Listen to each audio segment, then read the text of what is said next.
being fundamentally important to us as individual citizens, but also to the larger economic and social development of our country.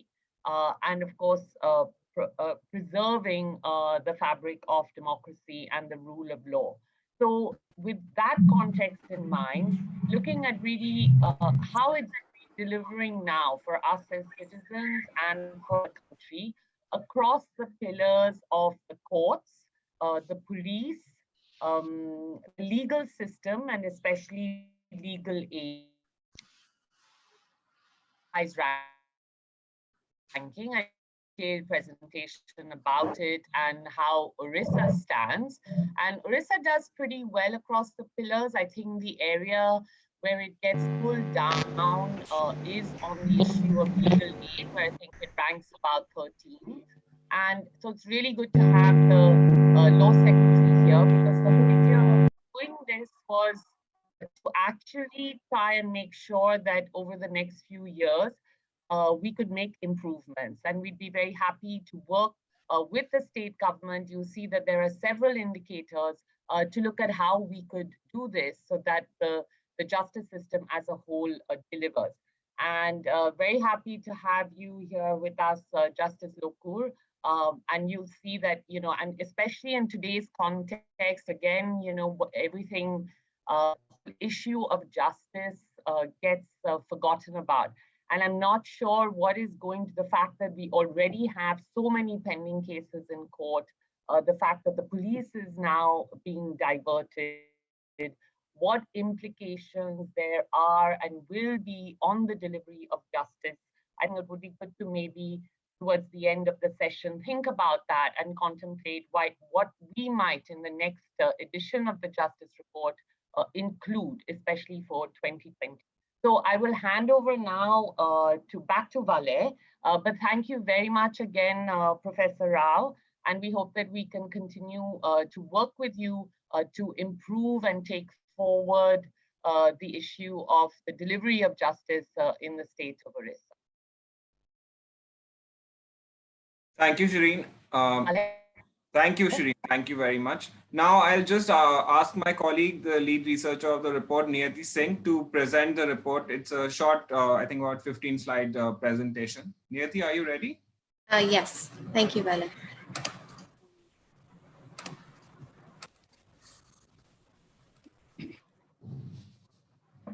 Good morning, everyone. I hope you can see my screen. We can. Thank you. As my colleague pointed out, I will provide you a brief overview of Odisha's performance in the Justice Report. But before that, I'm just going to introduce you to what the Justice Report was. The India Justice Report is a purely quantitative ranking. Sorry, it is the first of its. Sorry, can someone mute? It is the first of its kind ranking that looks at the pillars of the justice system. It looks at the police, prisons, judiciary, and legal aid. We've looked at our indicators in terms of certain themes, which is human resources, diversity, budgets, workload, infrastructure, and trends, or the 5-year intention of states to improve. In all, we had 78 indicators.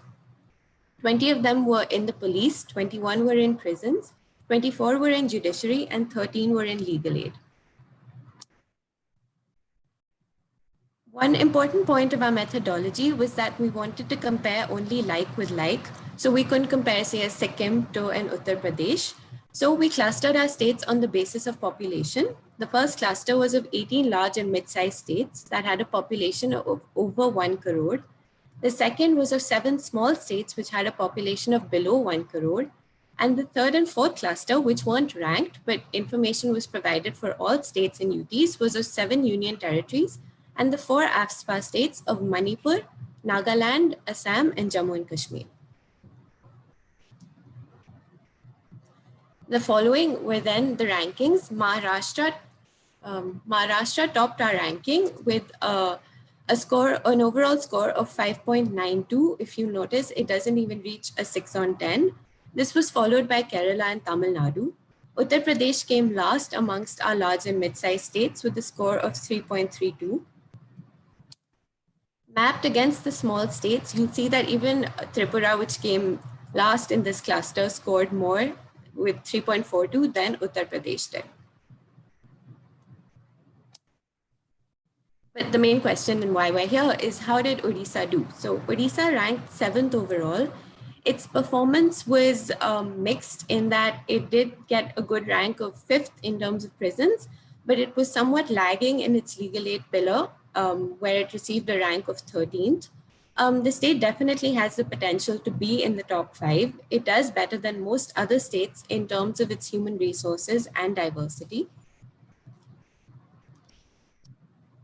Before I move on to the findings, just 2 important points: that the report uses only the latest available government data. And so this was sourced, for example, for the judiciary from the NJDG and e-court services. For legal aid, this was sourced directly from NALSA. For police, it was sourced from the report called Data on Police Organizations from the BPR&D. And for prisons, it was sourced from Prison Statistics India, which is published by the NCRB. We were also careful to rank indicators against their own benchmarks and standards. So whether this was, say, in terms of, say, Madhya Pradesh giving a reservation figure of 16% for SCs for police officers, or the Modern Prison Manual 2016 saying that there should be no more than 6 inmates per warder. Where there weren't any available benchmarks or standards, we used the logic of higher or lower the better. So, for example, a state which had more women as High Court judges did better than a state which had lesser number of women as High Court judges. So what did we find overall? We found that almost every single state fell behind in at least one pillar, and a state like Uttar Pradesh fell behind in all pillars. So it got a rank of 18th in police, 14th in prisons. Judiciary and legal aid, it was equally poor. The best state, which was Maharashtra, as I pointed out, did not even score high. It did not even cross a score of 6 on 10. Interestingly, Maharashtra didn't attain a position of number 1 in any of its pillars, but it scored well. It scored the first rank by virtue of being higher in its rankings than others consistently. So manpower. So this relates to our first theme of human resources. Manpower forms the backbone of any system. But unfortunately, what we see in the justice system, that across pillars and positions, there are high vacancies. If I can bring your attention to the graphic here, the yellow dots signify vacancies in legal aid, the green dots in judiciary, the red dots for police, and the blue dots are for prisons. On average, nationally, vacancies are to the tune of 20% in the police, 30% in prisons, and 20 to 40% in the judiciary. In Odisha's case, at least 5 key positions had vacancies of above 20%. The highest was that of prison officers, where the Odisha of December 2016 had 1 out of 3 prison officers missing. Unfortunately, the situation hasn't improved because the December of 2018 has 1 out of 2 prison officers missing in the state, and an equally 1 out of 3 judges missing in the High Court, and 1 out of 3 officers missing in the police. Budgets are necessary for any system to function effectively and competently. What we found was that justice budgets were just not keeping pace with increases in state expenditure, and this was particularly true for the judiciary. Odisha mirrors this national trend of an increase only in its prison expenditure.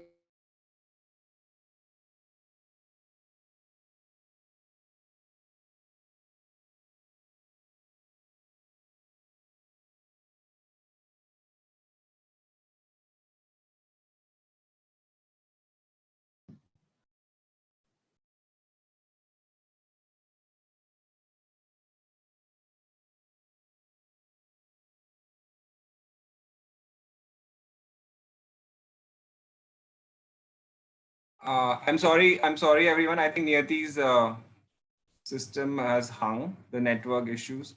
So I'll just continue from here. As she was saying that the budgets of the justice system pillars have been lagging as compared to the state budgets.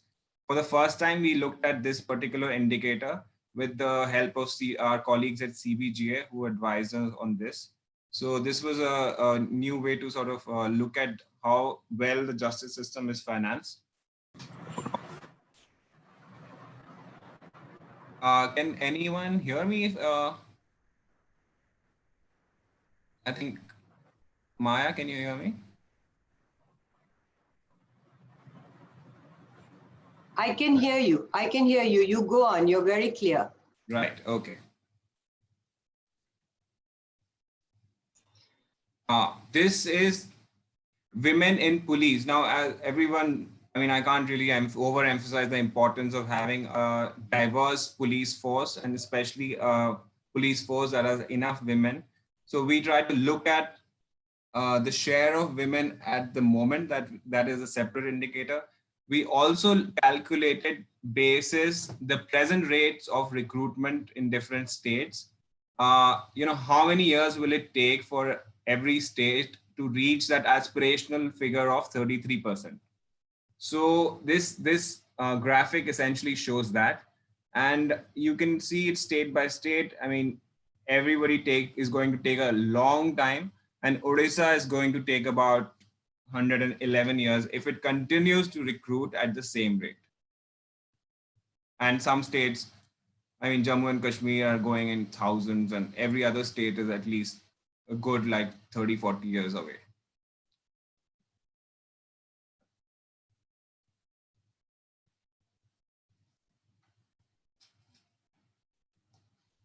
This is a graphic that we looked at the pendency of cases across different states. So in 10 states, we find that 1 in every 5 cases has been pending for over 5 years. Now, this is a problem that we all are well aware of. Only a handful of states are clearing the number of cases that are getting filed every year, and the 5-year trend is kind of similar. Odisha is among the states that has a higher share of cases that have been pending for over 5 years at 38%. But interestingly, Odisha is also one of the few states which showed that its case clearance rate is over 100%. So in the last couple of years, it has really improved its clearance rate. So this is what essentially this graphic shows. Some of the students and some others have already seen the report, so they might be familiar with it. But for the rest, this is the graphic's purpose, to show how many cases have been pending for over 5 years. Moving on. This was another thing that especially Maya and our advisory committee, including Justice Lokur, wanted to look at the rural-urban divide as far as the justice system is concerned. So I'll just come straight to the Odisha figure, since it would be quite pertinent here, that Odisha, being a state with a large rural area, how does it fare? So on the right, you see these bars. So what essentially it says is that the rural police stations in Odisha cover populations that are 3 times higher than its urban population. And when it comes to area that are rural, on average, a rural police station in Odisha covers, that area is nearly 26 times the area covered by an urban police station. Similarly, for legal services clinic, as our colleagues would know, that there is a sort of a legal service clinic should be available for a reasonable cluster of villages. But in Odisha and other states, we find that there is a clinic only for, say, 200, 300. For some states, it goes up to even 800 villages. So one of the ideas behind the report, now it is the first time, but the idea behind the report is to go to states with certain immediately, doable points. So what are those gaps that can be quickly filled, or improvements that can be quickly made, so that in the next edition of the report, the state can improve its performance. But more importantly, the state can improve its own justice system.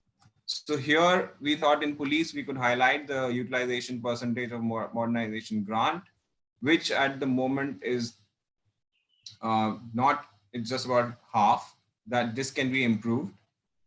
For prisons, the vacancies are quite high, as Niyati was highlighting, and across different positions. Since the 2016, which when we had the data for, the new report has come out, in which is up to 2018. So in the new report, what we find is that the vacancies have only risen. This is definitely a cause for worry, and perhaps in the panel discussion, panelists can discuss this. But this can be plugged, this can be filled. The vacancies can be brought down across different categories. This case is pending by duration once again. For Odisha, if you see, it is again nearly 40%. So this is something that we thought that, if we, through the help of Professor Rao and others, we can highlight this aspect to the High Court, and this can be improved. For legal aid, as we saw that the network is really sparse, it needs to be scaled up. But even within the network, the share of women lawyers is not good. It's less than 10%. And therefore, we are highlighting this as an improvement area, which the state can definitely work on. I think this brings us to the end of the presentation of the report. For more information, you can visit the Tata Trust website. There's also a visualization that will allow you to compare states across different pillars and indicators. With that, I end this presentation. And Maya, if you would like to now get some questions, or should we move to the panel discussion? Also, if I could request colleagues to let me know if Honorable Law Secretary has joined us, Mr. Mishra, then we could also have him speak if he's here.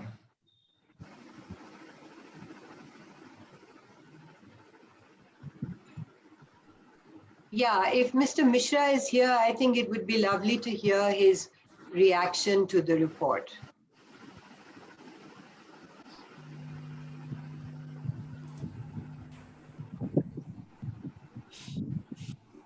Professor Roy, could you?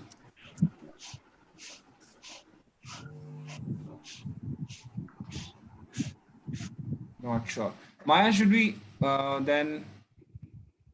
Well, perhaps the students have got some questions.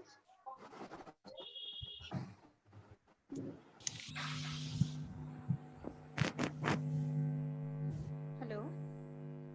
Yes. Hello, sir. This is. You have to say it a little louder, please. Hello, ma'am. Can you hear me? Hello. Yeah, Yes. but you have to be slow and very clear. Yeah, go ahead. Yes, ma'am. My name is Kuntirani Pradhan. I'm a faculty at National Law University. So basically, I had one concern and a single question on the report. Question would be like when we see that Odisha stands on the 13th spot when it comes to legal aid. Hello. Yes. Yeah. Yes. Ma'am, I'm audible? Yes, yes. Yeah. So I would just like to, hello. Yeah, I would just like to ask you that whether it is only the NALSA report or the statistics that has indicated the same, or any other empirical survey you have conducted, or in any way whether NLUO can hold hands for conducting those surveys. Shall I answer that, Bale? Yeah. Yeah. Hello? Bale? Hello. Please go ahead, Maya. Okay. So, throughout the report, not only for legal aid, we have relied only on statistics. And statistics, as you know, only tell half the story. So that's something to be cautious of when you're looking at the report.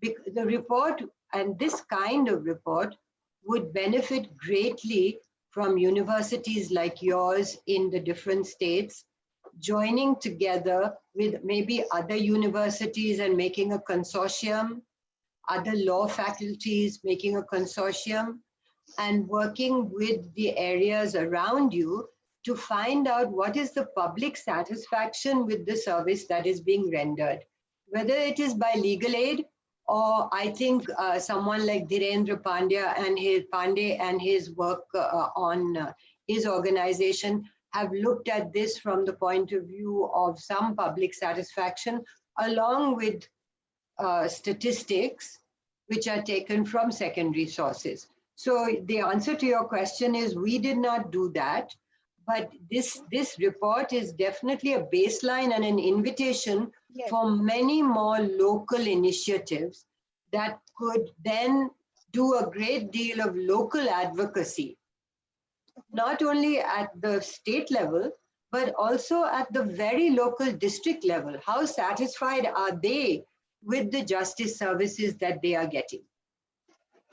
Yeah. Even Okay. one district near your area, because yours is a very beautiful area and not very greatly populated. And it might be a really wonderful pilot for you to do, ma'am. Yes, ma'am. Yes. Thank you, ma'am.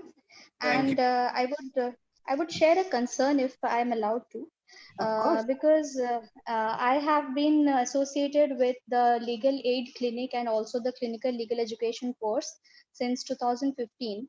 So a basic concern which I have felt, and we as a university have also felt, that I know it's not important, but yes, it is needed, that funds have been actually a point of concern when it comes to legal aid work.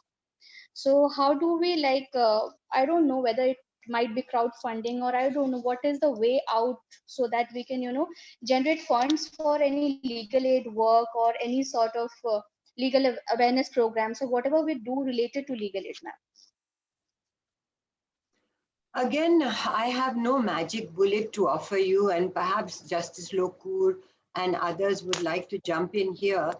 But in my understanding, and I've been going to many webinars where civil society also has been asking, everybody's funds, whether they're university, whether they're legal aid, whether they're even governments.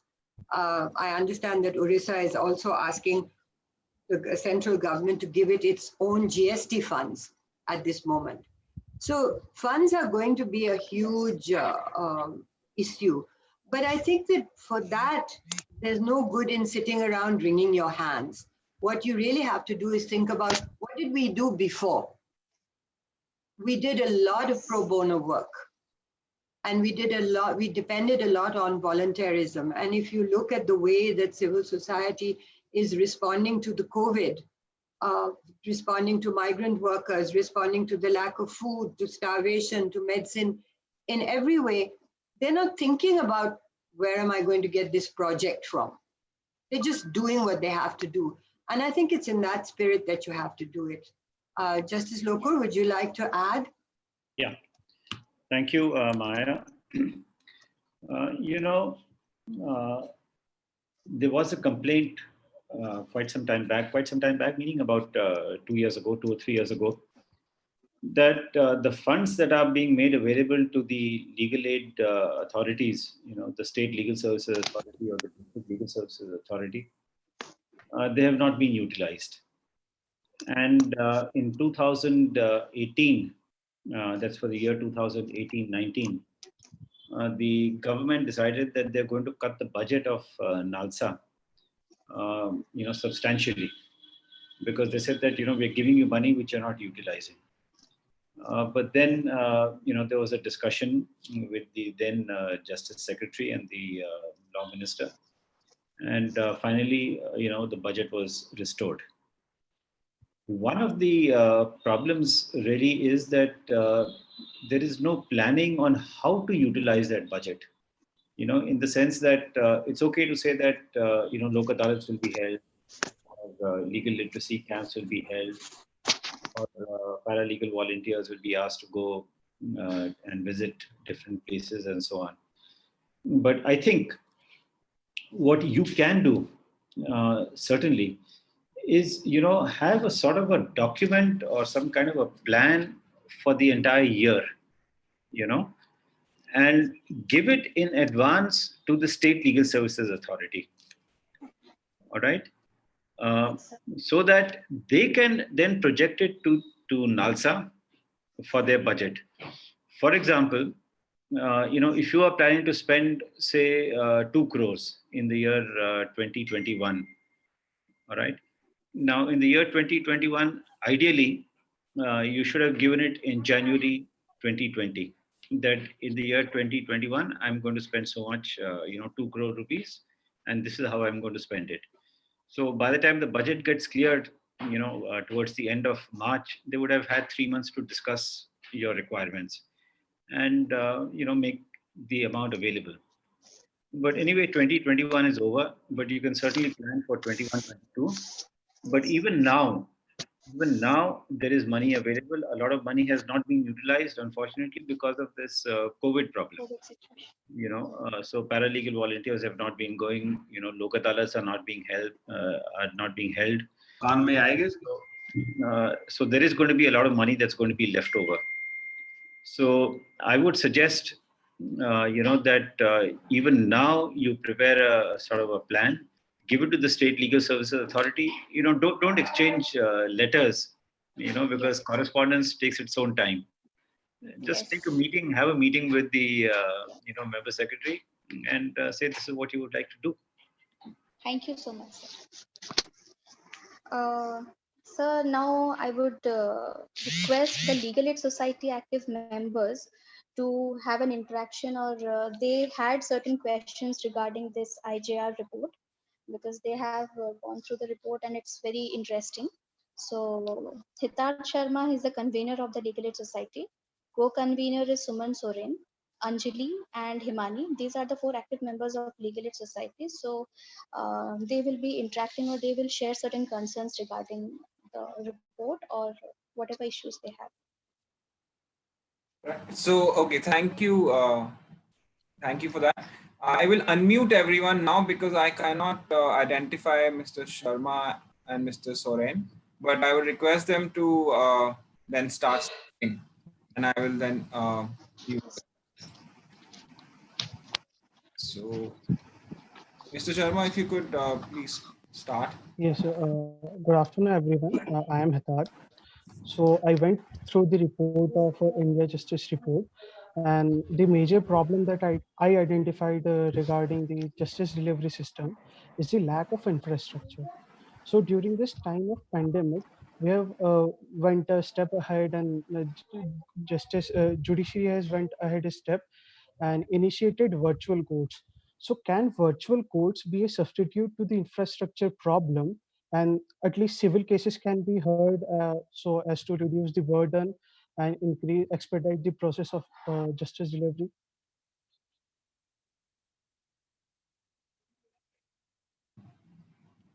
Was I audible? Yes, you were audible.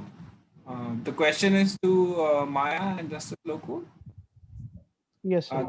There's also our colleague from CHRI, Ms. Madhurima Dhanuka. So, if Maya, you think?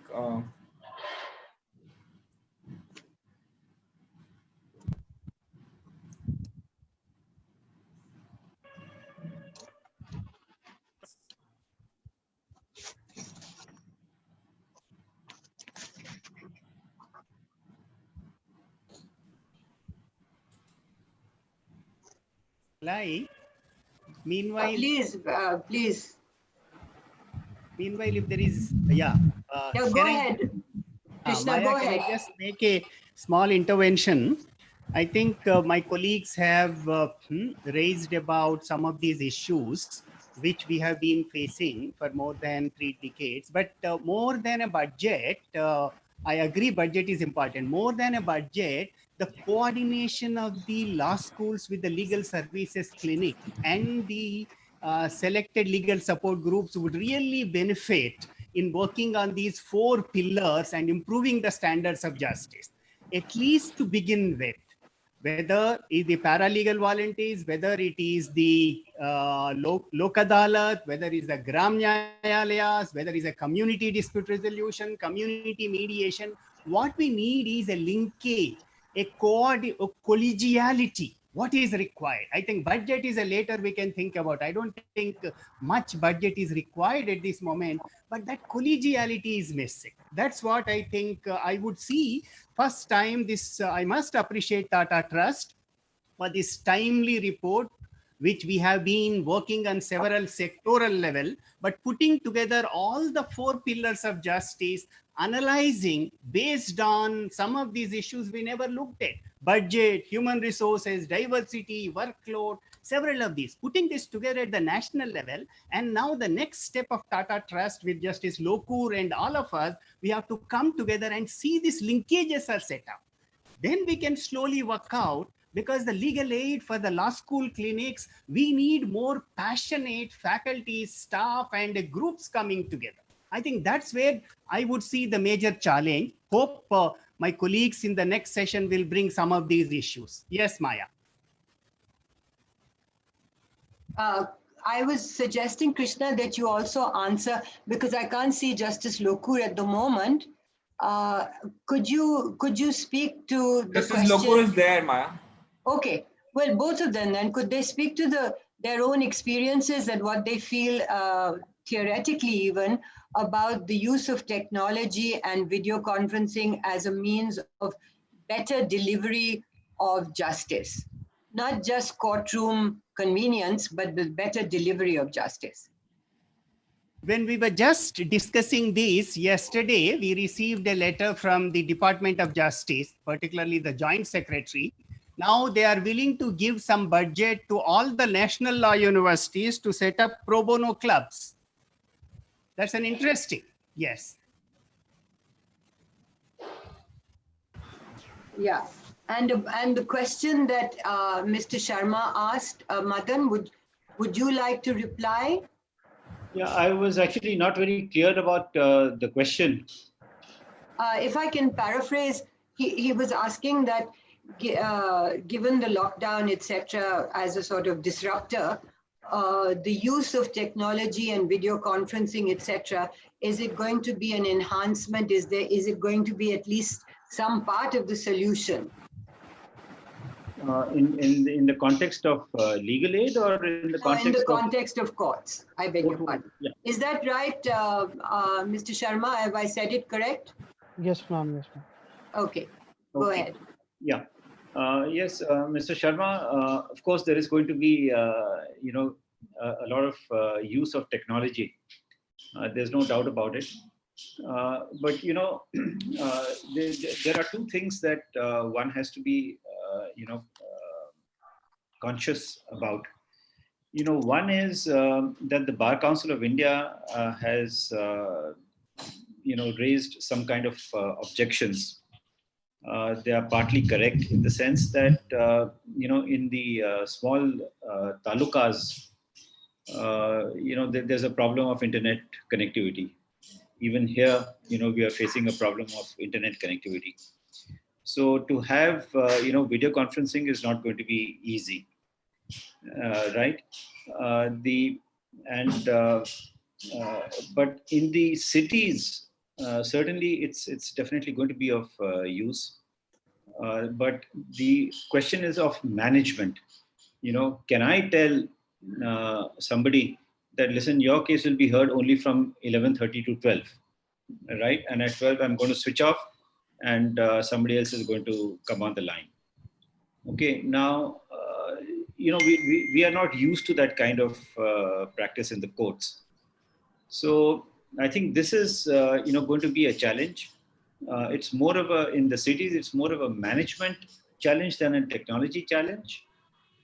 And in the rural areas, it's more of a technology challenge than anything else. Awareness has always been a problem.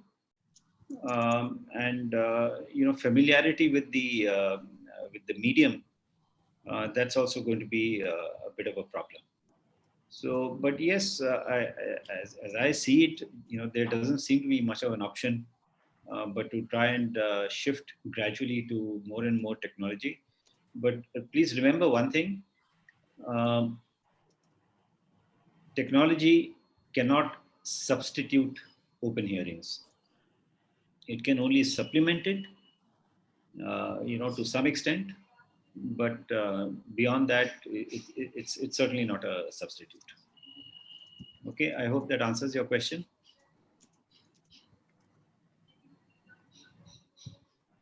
Yes, sir. Thank you so much. Hi, this is Ilakia. I was just wondering, it was a very insightful presentation by Ms. Niyati and Mr. Valai Singh. Going back to the report, I was wondering that you have collected data for the past 5 years for the sixth theme on trends. So, could you share a little about the constraints that you faced at the data collection stage, and how did you overcome that to come out with such a successful report? Kale, do you want to take that? Happy to if you were tossing it to me. Otherwise, Yes, please do. You or Niyati. I can't see Niyati. That's why I'm saying. yeah, Niyati. Right.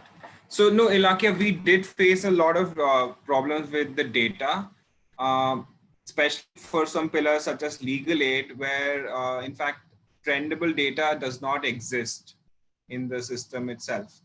But we receive a lot of cooperation from NALSA, and therefore, if you notice, legal aid had the least number of indicators, about only 13. So, and there were other issues, for example, especially with regard to diversity data, which is not being at least made publicly available. I can't say if it's not being collected. So that was another challenge. So in some cases, we had to simply drop some of the parameters that we did want to assess. But then the other problem, as we all know, is about the veracity or how credible the data itself is. And that's a fair critique, but Maya can also add to this, that we thought that it is best to, basically, if we are trying to show the mirror, then we show the mirror by using the different governments' own data, and using that, putting it in a methodology and in a ranking system, and saying like this is your capacity at the moment according to your own data. So with that being our kind of guiding principle, we managed to put together this data set. We went over 1 lakh data points to bring these 78 indicators into a ranking system. But yes, diversity data especially does not exist. And also several other kinds of data, which especially with regard to legal aid, is right now not very strong at the moment. If my colleagues Madhurima, Professor Raghavan or Niyati want to add to that, I request them to please add. Madhurima? Also, just one small point before Madhurima comes in. We also wanted to look at oversight and accountability. But not only did we not find data across the pillars, but some pillars, so like, for example, in the judiciary, this data simply isn't available. So that was one theme then that we could not explore, but we would try and explore it in future versions.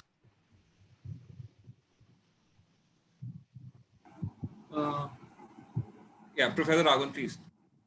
Yeah, so just to add to what has already been said, that there were 6 organizations which were part of this exercise, and we went through multiple meetings to actually work out which are the data points which can be comparable across pillars, and also which are the data points which are relevant from the point of bringing out this kind of a report. So this really helped us to narrow down on the data points which we really want to use. And so from the first meeting, when we had a much larger set of data points, finally, when we narrowed down, it was a smaller and a more precise and a, comparable kind of data points which we could look at. And another point I want to clarify, because every time I think some people have this confusion, we haven't done any primary data collection. We haven't done a survey.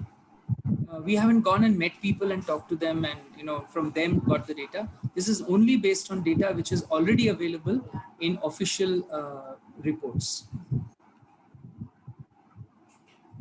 Madhurima, would you like to come in on data? Hello. Hello. Yeah, go ahead, Madhurima. Hello. Hi everyone. Yeah, so on the data bit, as Dr. Raghavan said, I think it is, it's, I understand that, a lot of people have the concern that it's only data, but the fact is that the organizations who came together to do this know more than data. So the organizations who come together to contribute the essays are people who have substantial experience of the ground. And I think the data has been analyzed on the basis of their experience. So if you read the data, you find that a lot of practical aspects, and that is a concern that we all had while we were doing. It took so long for us to decide parameters precisely for this reason. It's because of our experience, we couldn't rely on data for everything. So we tried our best to put in the limitations where we knew there is a limitation to the data. But at the end of the day, the data is what I think what makes governments and people understand better on what is not working. So while situations, the issue is that the data is still pointing out to you some gaps, and that is the crux of the report. So the report might not be 100% accurate because things on data don't give you 100% accuracy, but it is what it is. So it doesn't matter if this is a point here or there. The point is that none of the states that are there have scored above, I think, 3.5 of an overall rank. And that is that's the crux of the entire study. That's all. Thank you. Thank you. Sorry, I just want to thank Sashikant Mishra, the Honorable Law Secretary of Odisha, who's joined us now. Good morning, everybody. Good morning. Thank you for inviting me. Am I clear? Am I audible? Yes, sir. Yes, sir. Yes. Yes, sir, you are. Thank you for joining us, sir. It's a pleasure, actually. Yes, sir. I would like to request Ms. Maya Daruwala, the Chief Editor of the report, to just to lay the context of what we've covered so far in this webinar. Maya? Yeah, good morning, Secretary, and good morning, everybody else again. Good morning. While you were unfortunately not with us, but we covered the whole report and also Orissa's position in it. But perhaps, did you have a chance to take a look at it before this? Unfortunately, I haven't looked into it because I don't have a copy of it. I mean, they have not shared it with the government so far. Okay. But what little I know about it from different sources is that it basically it relates to the case disposal position and infrastructure and a whole lot of issues relating to judiciary. That is what I have been given to understand, but I've not seen it myself. Well, but I can speak from my experience. Whatever little I know, I can speak from my experience. If you have any queries also, I'll be happy to share. Sure. Would you like me to give you like a potted version in 3 minutes? Yeah, please. That'll be of immense help. Okay. So the report is an all India report. Mm-hmm. The basic thing is it looks at the capacity of the state to deliver justice. And in doing so, it has looked at police, prisons, judiciary, and legal aid. All these things. Hello? Yes. I'm seeing the report. And and in doing that, it has looked at budgets of these organizations or these subsystems, human resources, diversity, infrastructure, workload, and trends. And we have not used any data except the data that has come from government to the known authorities that collate this data at the national level. Okay. We have measured the capacity against what the state itself has said. If the state said we are going to have reservations for SCSCs and they put it in the law, that's the benchmark that we have taken. And we have seen whether or not how far along the state has got to actually complying with and meeting these standards. So nothing of this report is anything, though it was done by 6 or 7 civil society organizations, all of them specializing in one or the other subject, police or prisons or judiciary. You've got Mr. Vijay Raghavan, who is the authority on prisons. Then we also had people like Justice Lokur and the DG of Kerala, who are the retired DG of Kerala, who are experts in their own area of judiciary or police. advising us. So the credibility of the report, I have no doubt about. So what we did was eventually was to take all of these data points, find out which were the comparable ones, and then use them to rank states. And in the ranking, Odisha came overall 7th. It was 7th in policing, 5th in prisons, 9th in the judiciary, and unfortunately 15th in legal aid. So just before you came on, we were talking about what could be the low-hanging fruit. And with your permission, because there are many of us, I mean, there is an audience of about 35 people. I don't 55. want to waste, I beg your pardon?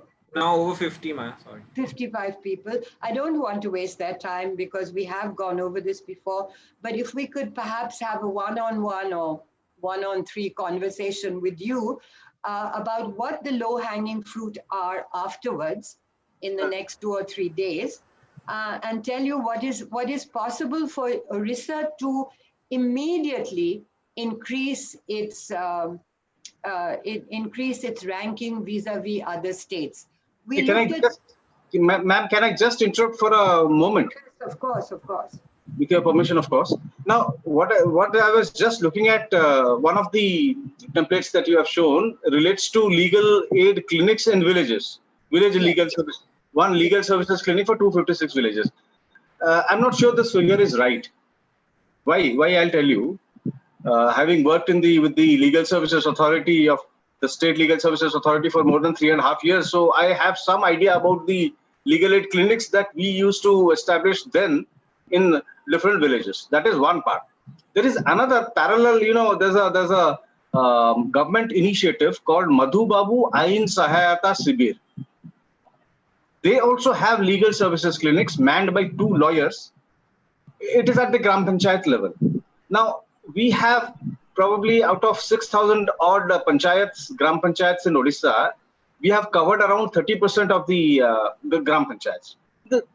Give or take, 2-3%, but it will be around 30%. So that is also a scheme, though not directly related to the legal services institutions, but the basic purpose for which the legal services institutions have established these clinics is the same. So be it government or be it judiciary, whoever has established it. But that is why I think the figure what you say is one legal services clinic for 256 villages. I'm doubtful whether the Madhu Babu Ain Sahayata Sibers have been taken into account or not. So we need to, probably collect the data from the government sources also in this regard. This is my suggestion. Okay, madam. Thank you. I take your point completely. And prior to your being here, can you hear me, by the way? Yeah, absolutely. Okay. Loud and clear. Sorry, I'm just trying to get back to the Zoom. Sorry. Prior to your being here, we were talking about the fact that these statistics that we have used have A, come from the government, whatever was available, B, whether they were comparable or not to other initiatives. I'm really glad. One of the things that this report has done is to allow us to have these really informed conversations with government. And as a matter of fact, Mr. Mishra, we have been very lucky in the sense that secretaries like yourself, like in Karnataka and at the Niti Aayog, etc., have been very positive about this and have brought out these things that have not been captured and said, how are we going to capture them? Because we really do want to show our best face. And I think that that's a really good result of this report. The accuracy of the data in regard to legal aid or any of the other things was what could be captured of 2017 or 2018-19 data as we got it. So we used it for the latest. Now with the latest report coming, the latest reports coming out by October or so, we will be doing another version of this report. But some of the things that you are telling us now, we would like to kind of incorporate if there is space in terms of small vignettes of this is what else is happening. Okay. But since we had won, this was the first report, the most important thing for us to do was to establish that this is not a subjective report that is trying to make judgments from civil society, but what the data that government collects shows. Okay. All right. All right. Right, Maya, before we move on, just want to bring to the notice of Mishra that, maybe what has happened in this case is that Odisha, the SLSA has not reported the clinic set up under that scheme that you mentioned to NALSA, and that has not been captured. Perhaps through you, you can tell them to do that. No, Mr. Singh, they won't be able to do it because they're not concerned with that scheme. That is what I was trying to tell you. Right. Because this scheme is run, we appoint the lawyers. In law department, we are appointing lawyers under this scheme. Okay. Right. This is purely a government initiative. Whereas the legal services clinics, they have their separate. I don't know whether they're doing it now. So the member secretary may be able to enlighten us if he or she is here. But this is what I would like to say is that you may also ask the government about MASS, MASS. Right. Madhu Babu Ayin Sahayata Sibir. Right, so I've taken them down. Yes. Yeah. Thank you. That goes to actually that very much illustrates the point that Krishna, that the Vice Chancellor was making, which was the need for coordination in relation to looking at pro bono lawyering, the delivery of justice at the very local level, and legal empowerment and legal aid are coming together at the state level or even at the taluka level to not do things in silos. I think that was also one of the things that we found when we were doing this report, is the need to break these silos and get to some kind of coordination, which would make, as somebody was talking about the money earlier, make the money more rationally used and the manpower, because after this COVID, we're going to be hugely short of both. We've got some more questions. I request Ms. Pragya Singh and after her Anjali to keep their questions very brief. We have about 5 minutes more before we wrap. Yeah. Hello. Yes. Am I audible? Yeah. Yes. I have two questions. I'll keep them very short. Firstly, your report is based on a 5-year trend structure, right? But because of COVID and the lockdown, especially, the entire landscape of how we look at the country and the data which used to be generated before this time would change.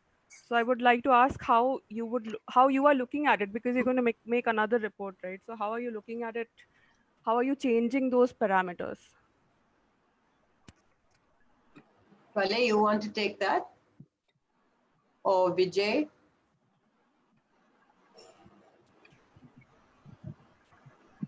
Yeah, no, I would say just this. You're quite right. This is completely unexpected, the pandemic.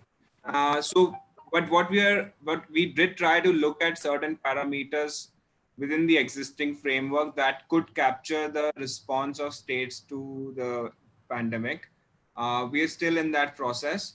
But what we will also do alongside is to have maybe satellite small studies that capture how the legal aid system or the judiciary or the prisons responded. So those are different, but this is a state capacity report. So we won't be able to tinker much with the framework for this year, but next 2021, we'll definitely try to include certain parameters that would basically, take care of things like access, how accessible are your systems in such a situation and so on. But at the moment, I have to say that given the timelines, we are sticking to a framework. We might add additional insert or a small study alongside the main quantitative ranking. Right. Okay. And I don't think that sorry, Vijay, yes, go ahead.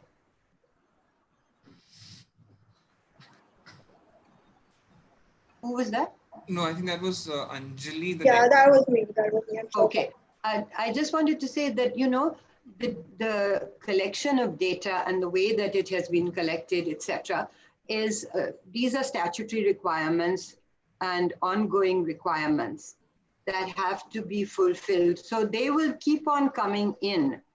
And what will be interesting is other studies that go alongside with this kind of study to show what was the response and was the response adequate, or could more have been done, Do you or think the less. government, sorry to Yeah, interrupt go you, ahead, Anjali. but do you think that the government will release data which will be colored by the COVID pandemic, or do you think it will keep on releasing data based on the previous formats? I think there is an effort everywhere to improve the data. When we have been talking to people in the course of collecting our own data, collecting the data from people, they themselves have come forward with all the difficulties that they face and the challenges they face. So the conversation is very live, but the conversation gets stuck because the system is so deeply entrenched. Right.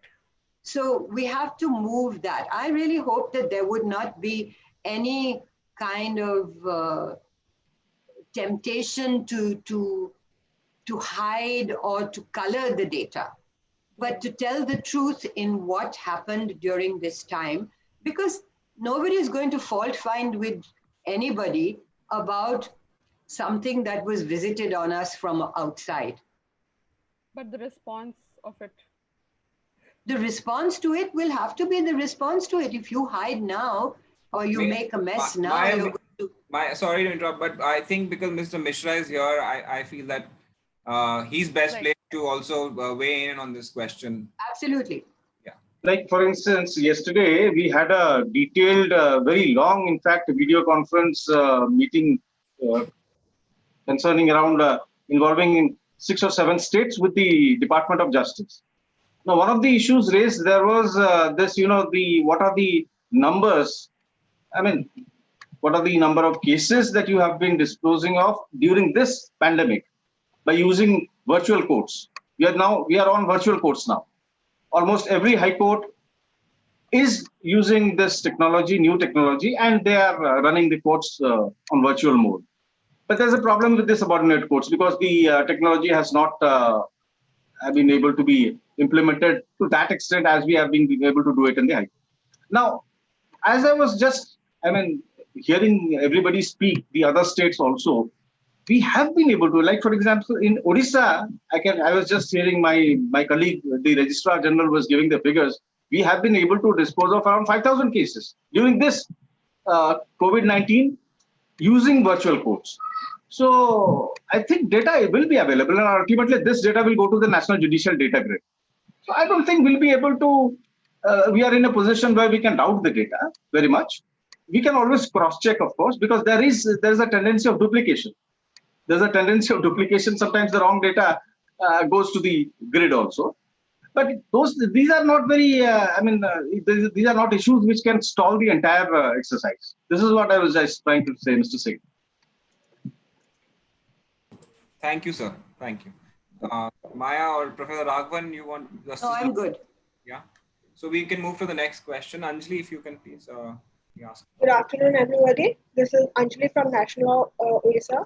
So, as I need a clarity on the report, as the report mentions under the prison section about the budget. So, Odisha saw a decline in average budget utilization in the 5-year period of about the amount used for prison inmates were 90%, and there has been an increase of inmates in the 5 years. In 5 years, there has been an increase in the inmates there.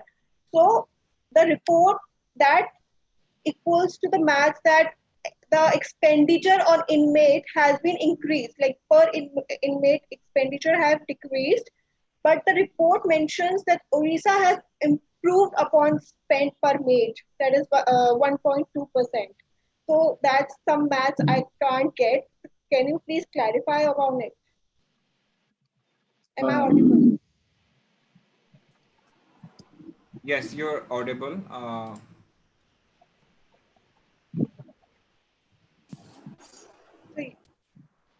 So no, I just want to say, Anjali, that if it is okay with you, I can answer this because it's a bit diving very deep into the specific indicators of the prison pillar. and I'm not sure if that's the best way to utilize this time.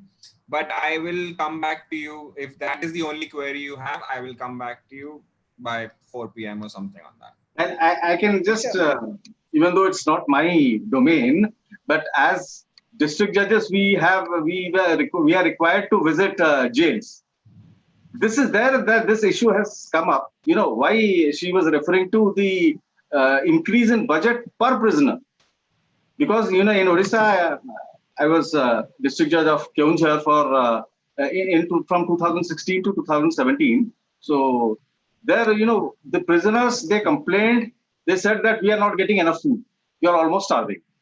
So the government of Odisha, they came up. They have a committee. It's of course, I mean, headed by the Home Department. Nothing to do with the Law Department. So they have a committee. The DG of prisons, they took stock of the situation. They revised the guidelines. Earlier, supposing they were being given 2,100 calories.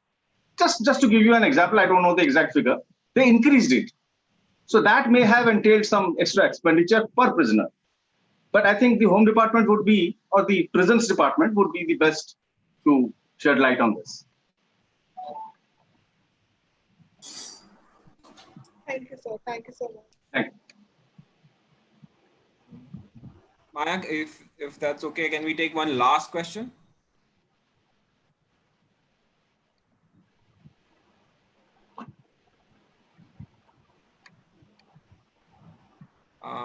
Okay.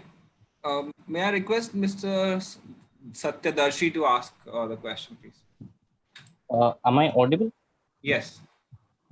I have, hello everyone. I have a case that I want to highlight, or I want to bring all of your attention to. In the district of Puri, Odisha, we just came across one news that in the police department, they have arrested one person, and that person came out positive COVID-19.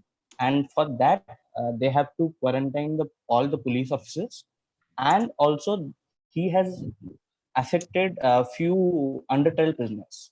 So when we talk about India Justice Report, and when you talk about the pandemic that we are facing, we are also talking about in-service training. So I just want to know, and after this pandemic or in this situation of pandemic, are we going to provide the police department with any kind of training or something? And the next India Justice Report, can it bring about some data with regard to that, whether we are providing enough training, or are we ready to face another pandemic? God forbid it does not happen, but are we ready for that or not?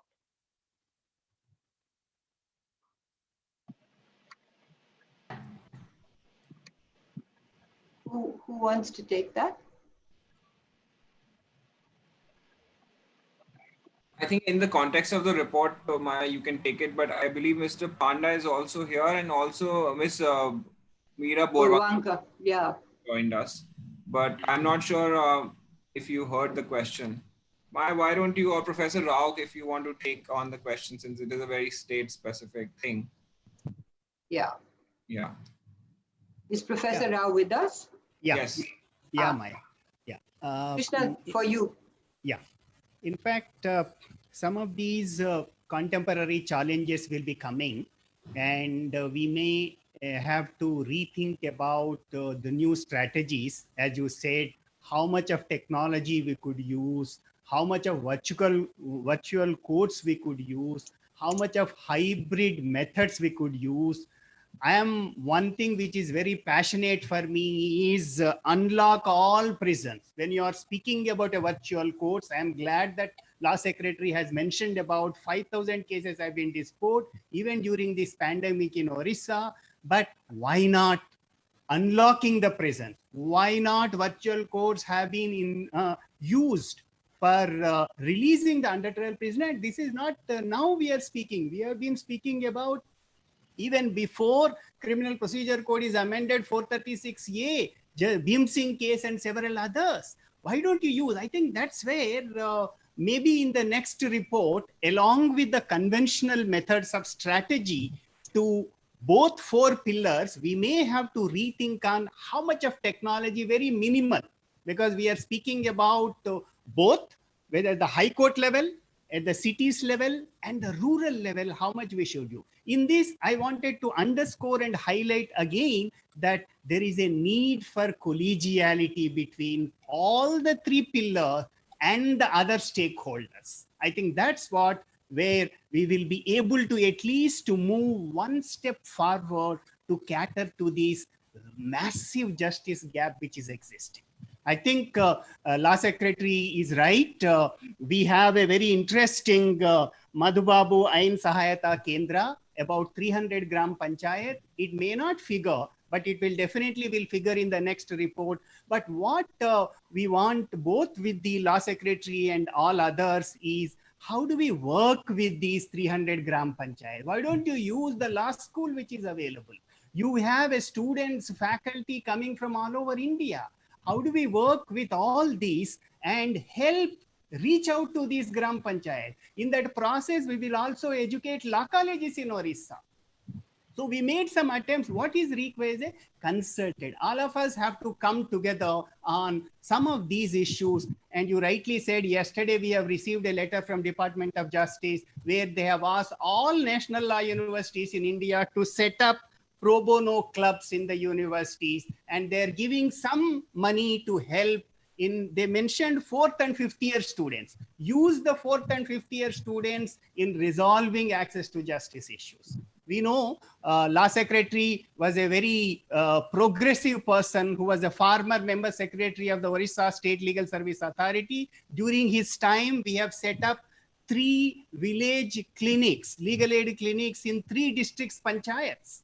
But I think we have to, these are all small baby steps, but we need to really start walking on these. Yes. Yes, Maya. Just to add to what Professor Rao has said, sir, actually, recently in the last meeting of the State Legal Services, the authority meeting, which is known as almost the board meeting, there was this, fusion of these 2 clinics. The question came up. The minister, Honorable Minister Law, is also a member. So he raised the topic. We have around 30% of the Gram Panchayats we have already covered. So you are running one set of clinics. We are running one set of clinics. Why not we come together? So the then Honorable Chief Justice was pleased to say that there must be a common platform. There probably institutions like yours can come into play. I think we can work on it individually also. Okay. Thank you.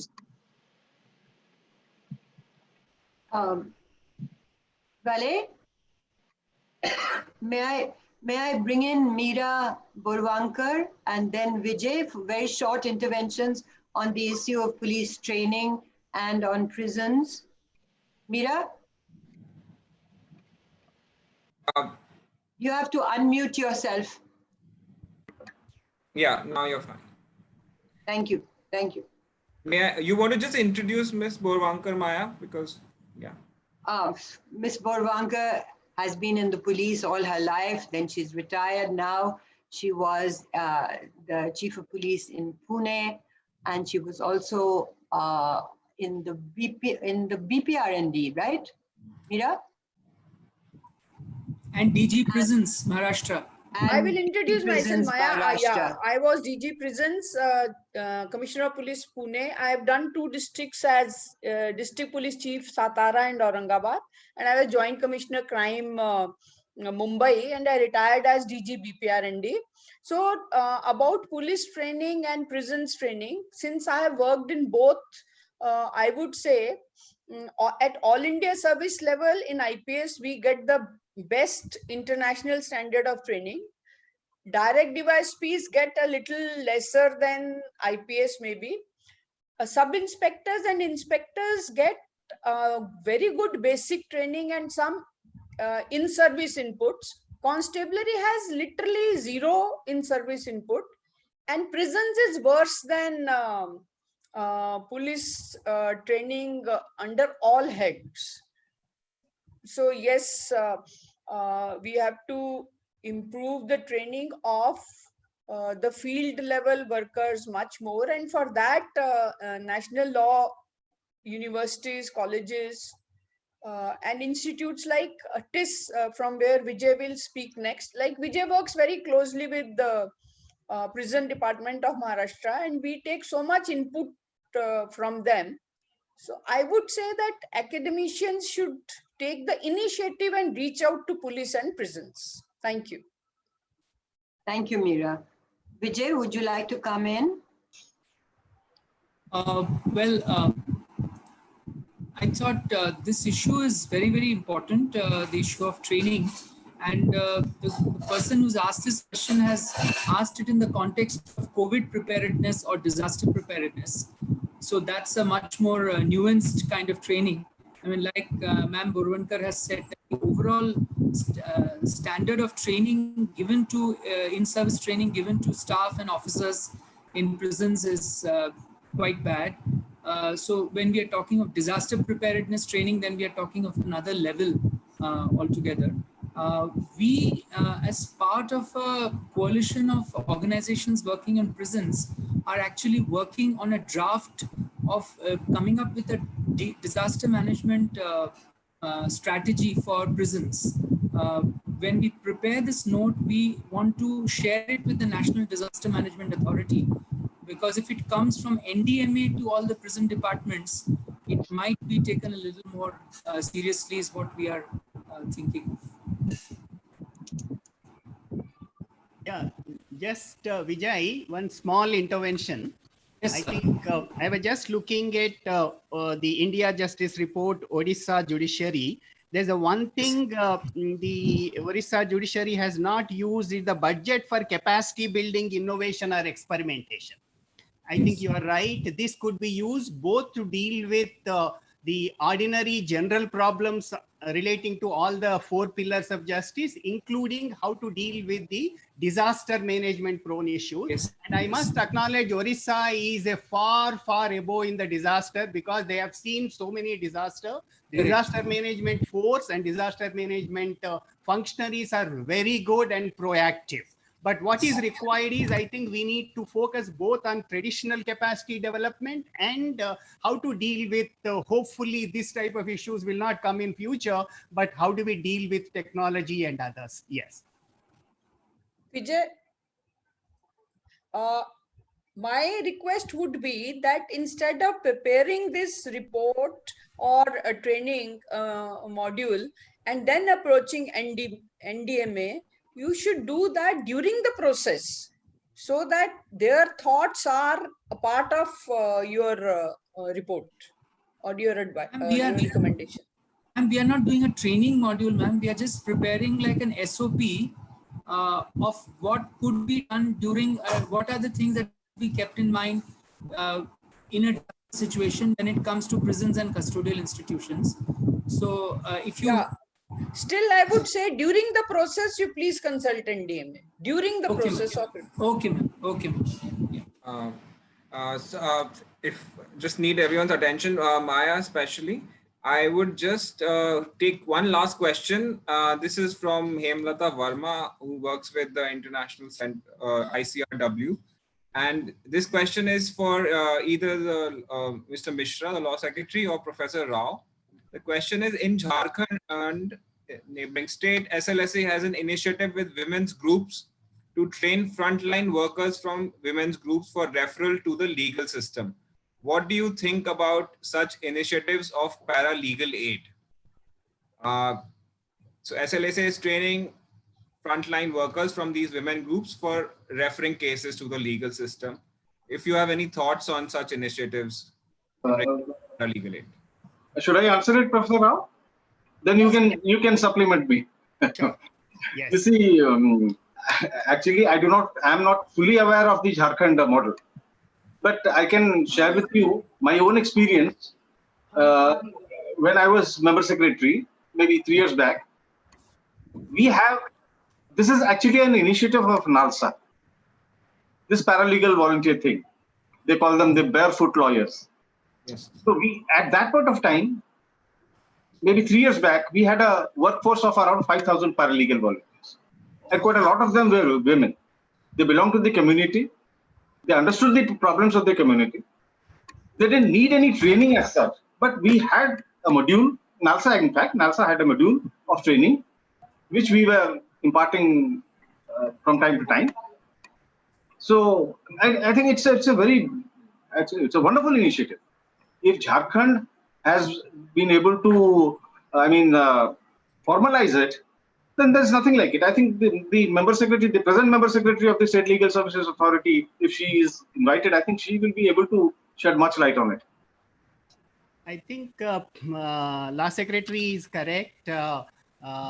We could look at some of these issues which are very relevant because the frontline workers have to be more trained in a basic legal aid services that will help the efficiency of the justice delivery system.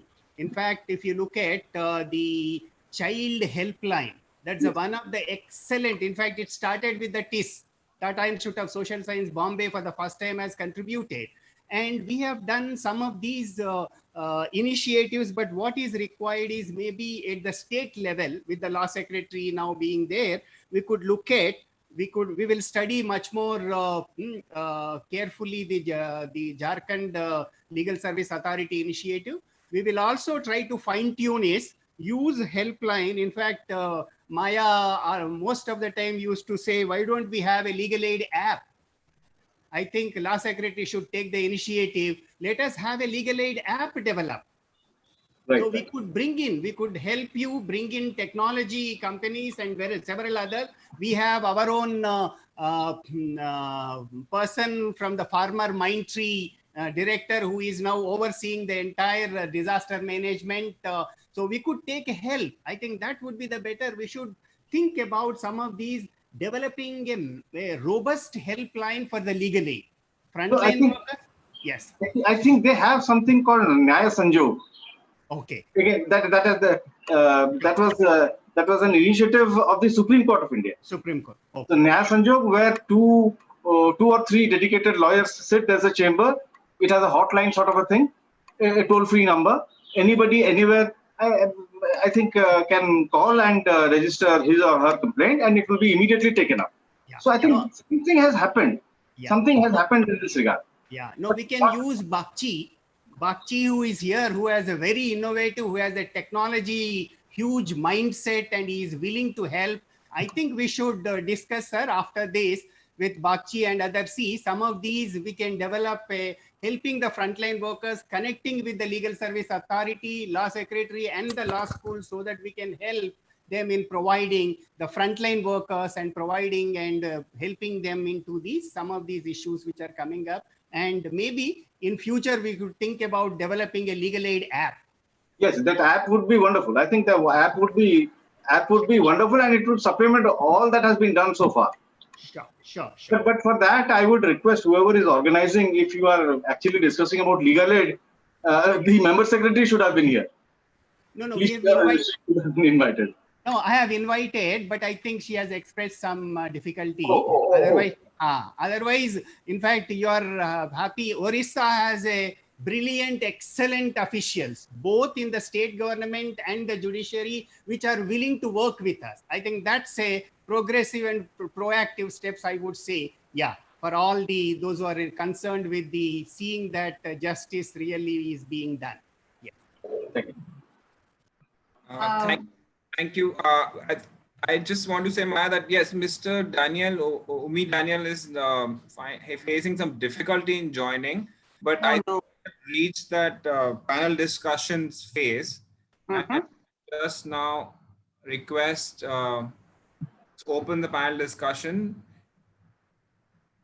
with the existing panelists, and we'll work out Mr. Umi's participation soon. But has Mr. Panda come? We have Mr. Panda here. We have the Honorable Law Secretary, Professor Rao, Mr. Vijay Raghavan, and yourself at the moment. And right. Professor Rao, if you would like to start the topic of the panel discussion, as you were saying, so perhaps you could introduce us the contemporary issues of access to justice, especially maybe in the time of COVID-19. So I'll just, now it's up to you, and I will get Mr. Umi to join in.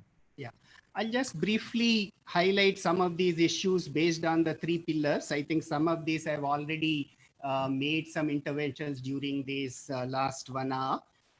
First one, in the judiciary, we were looking at in the context of Odisha, where the pendency, particularly cases pending more than 5 years or more, how do we use? I think that's where some of this technology would be more useful. Already the Supreme Court E-committee is working. Now with Justice Chandrachud is taking more interesting steps. I think that would help. I think that's one issue we need to look at. Second is budget. I've already said capacity building and innovation we need to look at. And when it comes to the legal aid, women panel lawyers, this is one, I think, law secretary and with the member secretary, we will work together with the Chief Justice of the Odisha High Court to see that more and more women come into the panel lawyers. And the Lok Adalat, how the law students, not only from the National Law University, others can help in the preventive litigation, particularly pre-litigation stage, we could use it. These are some of the issues which are coming in the Odisha context, both on the judiciary and the legal aid. But in the contemporary context, we should think about new innovations along with already which are existing, both in the statutes and some of the innovative experiments of both the Department of Justice and the Supreme Court E-committee. But in this, what we said is about having a helpline. Helpline is a basic, simple thing, but it has to be, to think about more and more innovative methods of dealing with these helpline. And as I already said, the legal aid app is something we should think about. Some time ago, we made an experiment with web-based access to justice system, but it was just remained only as a discussion stage. This was with the University of Kiel, Tata Institute of Bombay, and the National Law University Odisha. I think we will take up much more in this context, web-based access to justice system, which is a very good innovative experiment in the University of Kiel. I think that we could look at. We could look at a small step how we could do, but we can begin with the basic thing is a helpline. Helpline is a basic thing. We could see how the helpline, where it has to be placed, how we can work with this, and the future we will think about. These are the 3 things I would suggest in the context of the pandemic. One is a helpline, second is a legal aid app, third is a web-based access to justice methods. Yes, thank you. So taking it from there, there's another parameter that we really have to think about is when we look at the judiciary in Odisha, even though it is ranked second in the large and medium states, it is functioning at a 30% vacancy. Now, this is I believe it's 2017 figures. It might have improved or not. I would like to hear from Mr. Mishra as well as from the Vice Chancellor, that how do you solve this problem? It can't go on and on. That would be wrong in terms of service delivery to the public. So how do we solve this? It becomes an urgent matter when you have 30% vacancy. I'll tell you, ma'am, yesterday in the video conference that I was referring to with the Department of Justice, this was one of the areas which was flagged. Now in Odisha, as per the figures which were circulated to all of us, the different categories of judicial officers, I'm on the subordinate courts first, it was around 180. 180, out of which 51 vacancies belong to the base level. Why I'm saying about this exact number, because law department is responsible for filling up the vacant, the base level posts, which is of course the Public Service Commission, Odisha Public Service Commission, they conduct the examinations.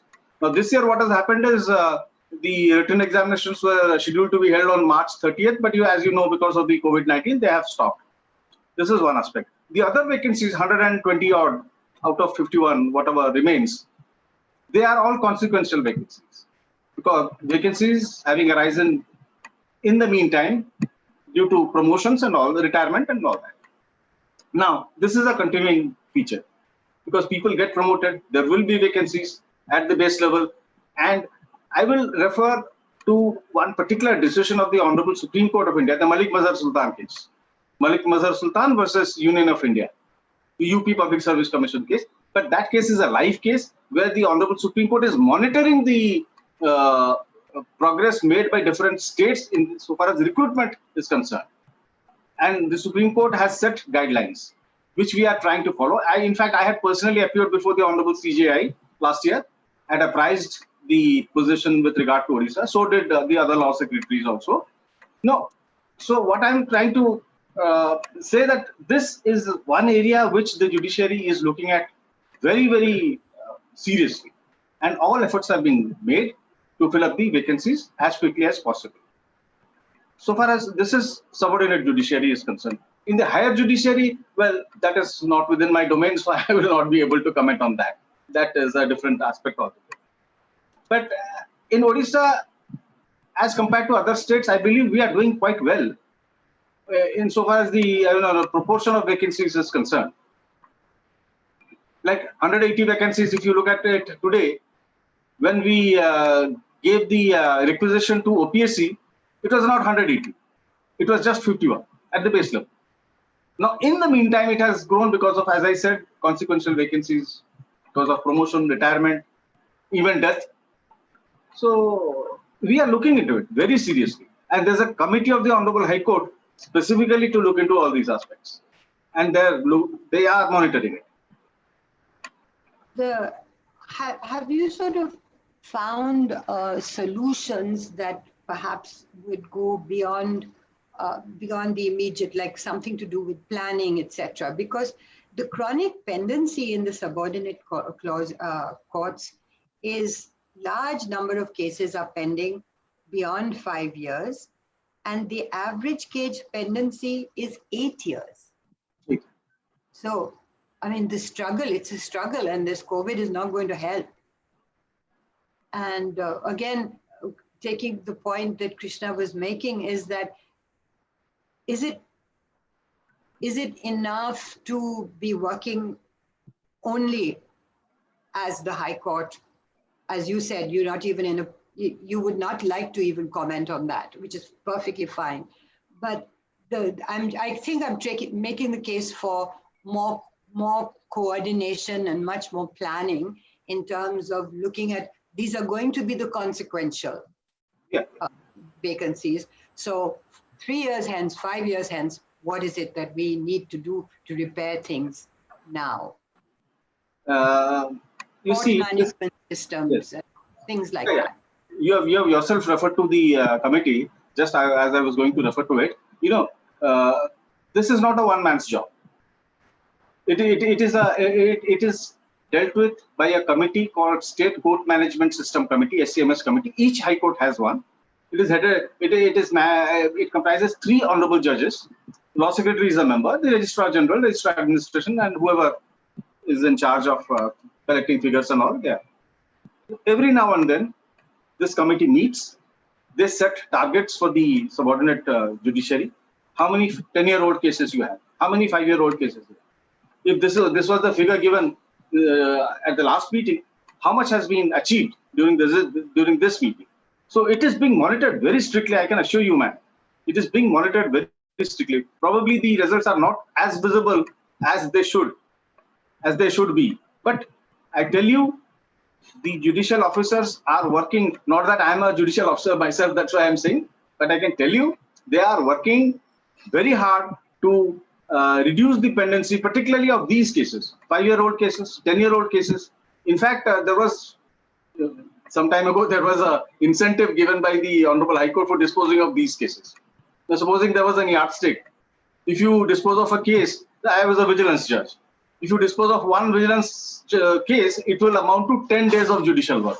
But for these cases, which were then, there was a scheme called Mission Mode program. We used to get double the number, double the yardstick.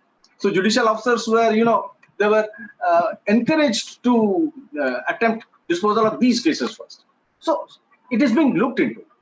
Maybe, as I said, again, I'll repeat that the results have not been so visible, but they are doing our job. That's all. Absolutely sure of it, sir. I'm absolutely sure of it. In the context of vacancies, I think the situation may improve in future. And when it comes to the subordinate level, we are encouraging our students also to come in with the 7th pay judicial commission. I think it's more attractive, and more law students should think about taking up. That is one, most of the time they will say the students from the national law schools are coming into the judiciary. I think we are trying at several levels to encourage them.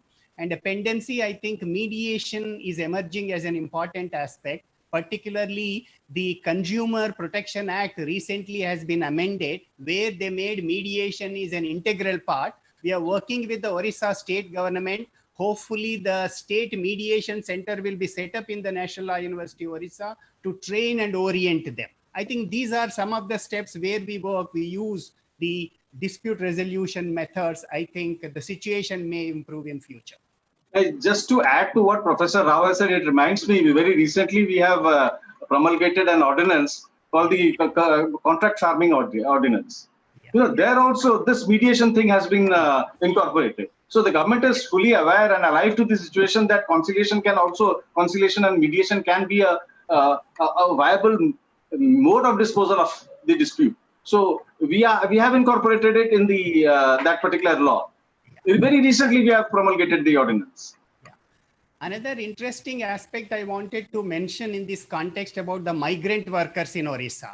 The last week, Odisha High Court has come out with a very interesting judgment where they said for the migrant workers, registration is very important. Earlier, they used to look at only those who have an Aadhaar card are entitled for registration. The Odisha High Court, with the Chief Justice as the divisional bench, has delivered an interesting landmark judgment where he said there are 19 other documents which can also be used, not just only Aadhaar card.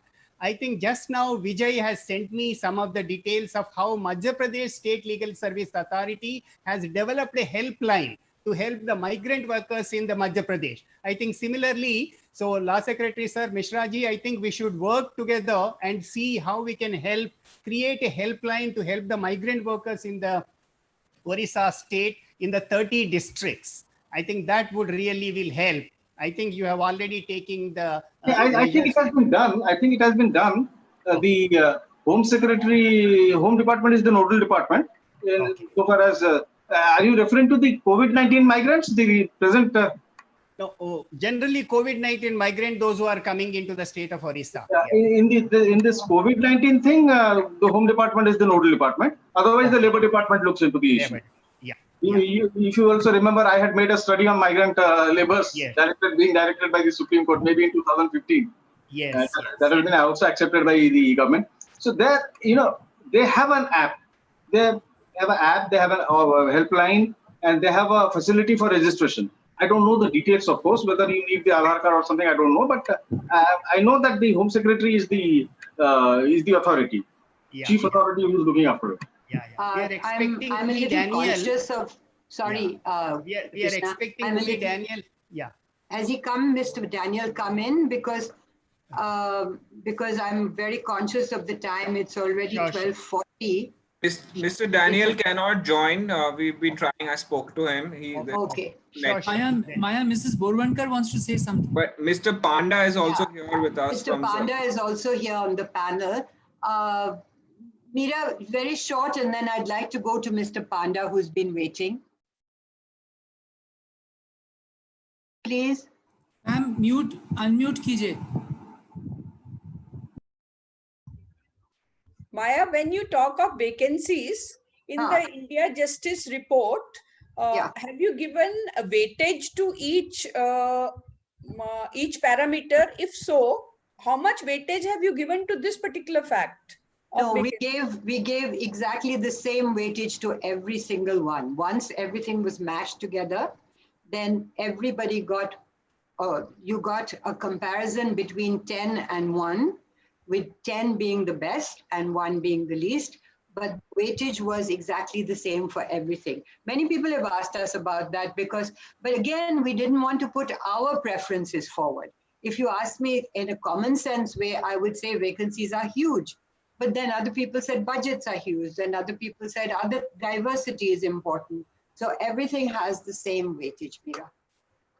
If I could, thank you. If I could please welcome Mr. Panda, who is the head of the Center for Sustainable Use of Natural and Social Resources, lives in Bhubaneswar, and has done a great deal of work on policing. So I'm sure that you have been here throughout, Mr. Panda. Were you here throughout? Yeah. And so my question actually for you is, I'm going to ask you if you think that the police have done, how have they handled the lockdown? And have you been looking at this, and what kind of response would you expect? And what are the needs, what needs to be done to repair police attitude, behavior, or the internal culture if you feel that there has not been a satisfactory response? I'm sure that some of the response has been very satisfactory given the challenges to themselves also of the sickness within the establishment, and then the many problems that they could not have anticipated. Pandaji? Thank you, Mayaji. 5 minutes. Actually, Odisha is not a stranger to disasters. This COVID-19 is a disaster, and also just recently, Odisha witnessed the Amphan severe extremely cyclone. Each year, at least 2 floods, 2 cyclones are being managed by the authorities. Particularly police. Police takes a big role in managing disasters. Their activities include carrying the warning messages to remote areas, evacuating people in crisis situations, their transportation, saving life, property, providing temporary shelter, rehabilitation, clearing roads, and other such activities. And that is apart from their general day-to-day functions, whatever they are doing. Am I audible? Yes. The general functions they do, like investigation, law and order maintenance. Apart from this, also including the ceremonial functions, security, VIP security, all those things, they also address the challenges during the disasters. And this pandemic, Corona, it was a unprecedented disaster, and very few. Hello, am I audible? Please go ahead. Yes. Okay. So nobody experienced it, and nobody thought of it. It will be in such a scale. Nobody thought of it, and somehow the authorities that thought disciplinary measures could address this pandemic and also its impacts. But actually, it is not a law and order problem. They try to handle it, and police was too strict. And we know a lot of cases. Every day we are seeing those in social media, in media, torture of migrant laborers, beating. Even one Odia laborer was who died in Gujarat, Surat, after severe beatings. Many things, such things are happening. And that's a matter of worry.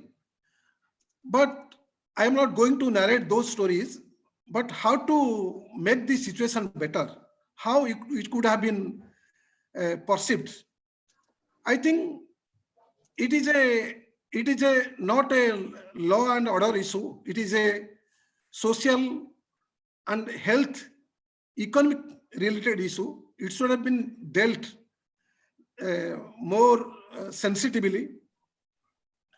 And police could have been better. As we know, about more than 80% people, they are law abiding.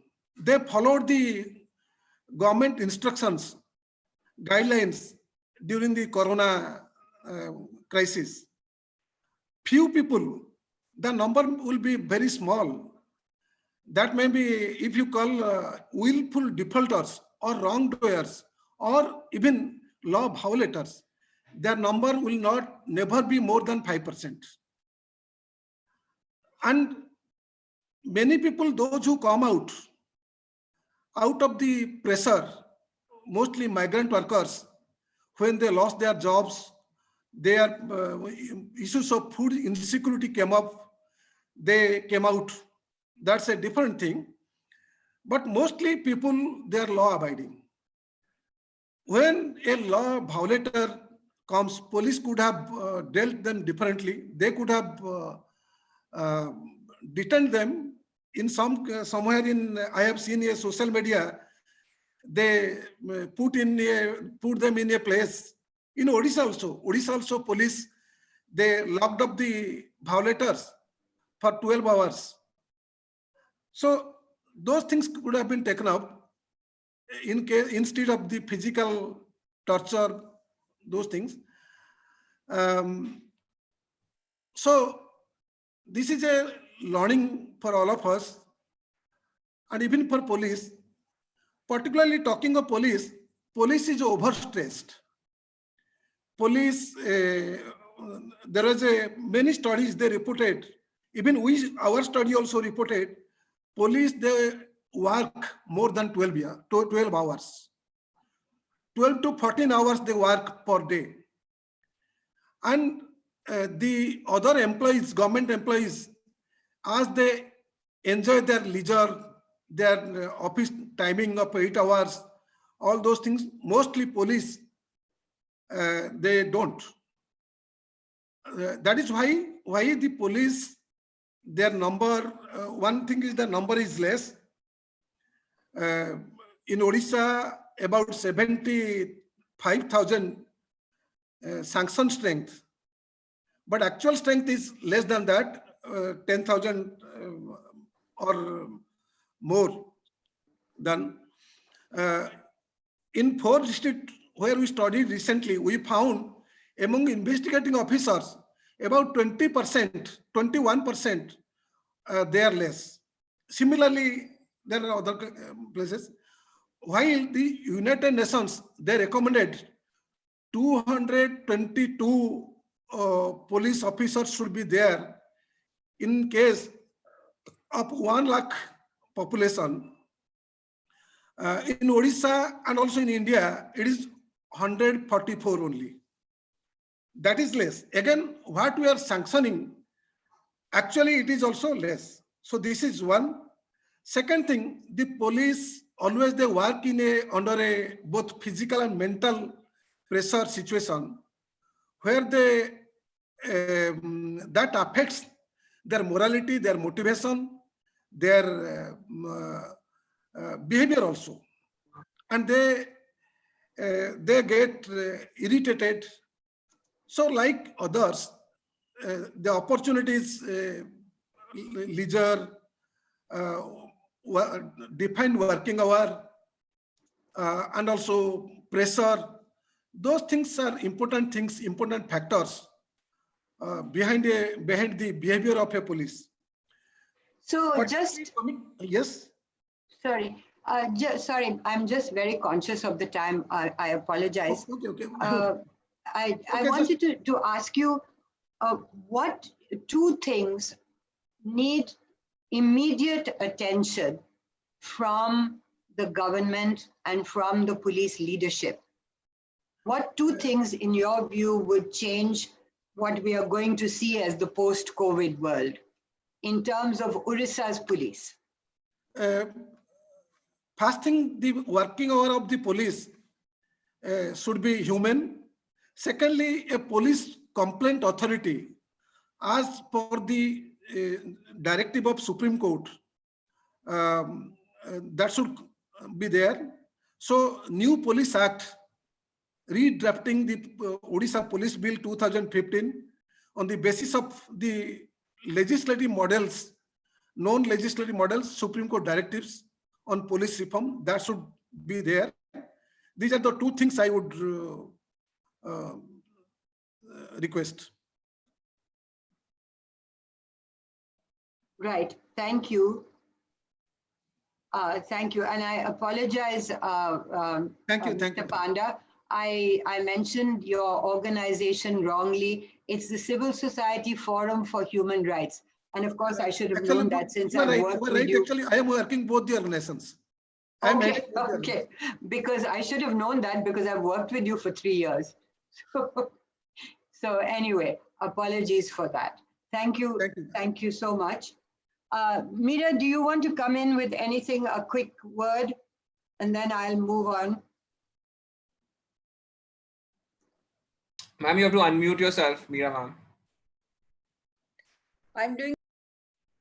I agree with Mr. Panda that this is not a law and order situation, and many a times, though we have really, I would say, performed in an outstanding way, some of us were confused and took it as a law and order situation, and the compassion which should have been shown to the migrants, to the victims. I can put it in perspective that even in IPS, we did not get trained how to handle a disaster in a way which is different from law and order. So yes, the training inputs after COVID do need inputs of how giving case studies and giving visuals on what we could have done better. But on the whole, I am really impressed by the performance of police everywhere in the country. Yeah, I also think that a great deal of the challenges that they face are really underplayed, because but you are right. The orientation of the police is for so long been that of law and order and wielding a stick that they find it very difficult. But on the other hand, I do see that occasionally, I have seen on videos, etc., on the ground, that they don't stop a truck from moving forward because they can see this kind of misery that is taking place. So the response of holding it up at some nakabandi is just no use. And so they have no answer for it when a reporter or whoever it is asks the question. Why are you not stopping them? It's not that they are rent seeking or taking money or etc. They're just seeing their own people are in this terrible situation, and that is not going to help to be overly strict with them. I think they also suffer from a great deal of dilemma, but I can see Krishna is wanting to say something. Please, Krishna, go ahead. Maya, I think the process of community policing has just started with the COVID-19. Police, we have been saying this, that what is required is the police should work with the public. I think they are also new to this phenomenon, but at least they started working. In that process, I think they have to slowly change their attitudinal behavior. But we have seen police all over India, even including Odisha, have done a interesting job, and they have helped the people. Second is about the police, particularly in the context of Odisha, is vacancies, and also the state government may take more efforts to recruit more women and people from the marginalized communities. you could see Odisha is a pioneer in promoting the women, not only in the entire several levels, but including the women's representation in the politics. I think this is a right time when they look at recruitment in the police. More and more women, more and more marginalized communities slowly will change the attitude. But I must appreciate and compliment the police role all over India, but they are just learning. And they have also been on roads, there are no working hours, and there's several things. Yeah. Thank you. I'm going to ask Vijay to talk a little bit about the police complaints authorities and what he sees as the usefulness of a new kind of legislation, because the old legislation is old, and we are seeing the natija of it over these centuries, over these decades. And the new legislation is not being accepted, or where it is being put into place, it is so subverted that it's not really worth it. So Vijay, did you have anything to say? And then I'm going to go to question and answers. No, I was supposed to speak on prisons. Please, Vijay. Okay. You can speak on all issues, sir. No. Yeah. No. Ghar ka jogi. Yeah. Okay, so see, the situation in prisons really, in this case, much before the lockdown, the Supreme Court took notice of the impending situation. And so on 16th of March, they served a notice to all state governments saying, what steps are you taking to ensure that COVID doesn't spread to prisons? So from that point of view, it was a proactive decision of the Supreme Court. And then on the 23rd of March, they passed orders. Number one, saying that, every state will form a high-powered committee, which will be chaired by the chairperson of the State Legal Services Authority, the Home Secretary and the DG Prisons, 3-member committee. And they will have the power to decide who should be released to reduce overcrowding and make social distancing possible. It also said that the Arnesh Kumar judgment should be reiterated, and therefore persons who are charged with offences with less than 7 years maximum sentence should not be arrested, and if they are arrested, they should be released on PR bond immediately. It also said that similar steps need to be taken with regard to juvenile homes. Finally, in a subsequent order, it mentioned that that the state government should ensure that transportation of prisoners to their homes should be done in a safe manner with the help of the police. Now, given these orders, how is the situation panning out in the states? Now, that's a very, very mixed picture from whatever information that we have been able to gather.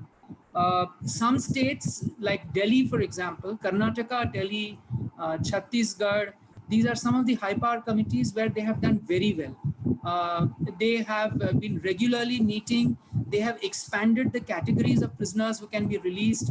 They have also looked at convicts who can be released on parole, on emergency parole, etc., etc. While some states have just not moved at all. The worst case scenario is Bihar. Bihar HPC took a decision of not releasing a single prisoner, saying that there is no overcrowding in Bihar states, in Bihar prisons. Now that, I mean, nothing can be farther from the truth. Maharashtra has also not been doing too well in this regard. And most of the, one very important point I want to make here, that even though the HPC has passed an order asking trial court magistrates and judges to release a large numbers of under trial prisoners, I'm getting to know from the DLSA secretaries that when prison authorities are sending names of prisoners who can be released as per the HPC guidelines, the trial court judges and magistrates are rejecting many of the bail applications, particularly in the serious offenses. So in some ways they are flouting the guidelines issued by their own superior authority, which is the high-powered committee which has been set up. Anyway, these are judicial decisions and nobody can challenge them, because at the end of the day, the concerned trial court judge or magistrate is supposed to know what is best. But given the current situation where, COVID-19 has actually spread to prisons now, and there are more than nearly 200 prisoners and staff in Arthur Road Jail itself who have tested positive, and there's a huge problem of overcrowding in some of these jails. I don't understand why the judiciary is being so conservative when it comes to releasing people on temporary bail. The other thing I wanted to talk about is that in the current scenario, the courts are under a lockdown. Because they are only hearing most urgent matters, and this is going to have a kind of a negative effect on the overall pendency of cases.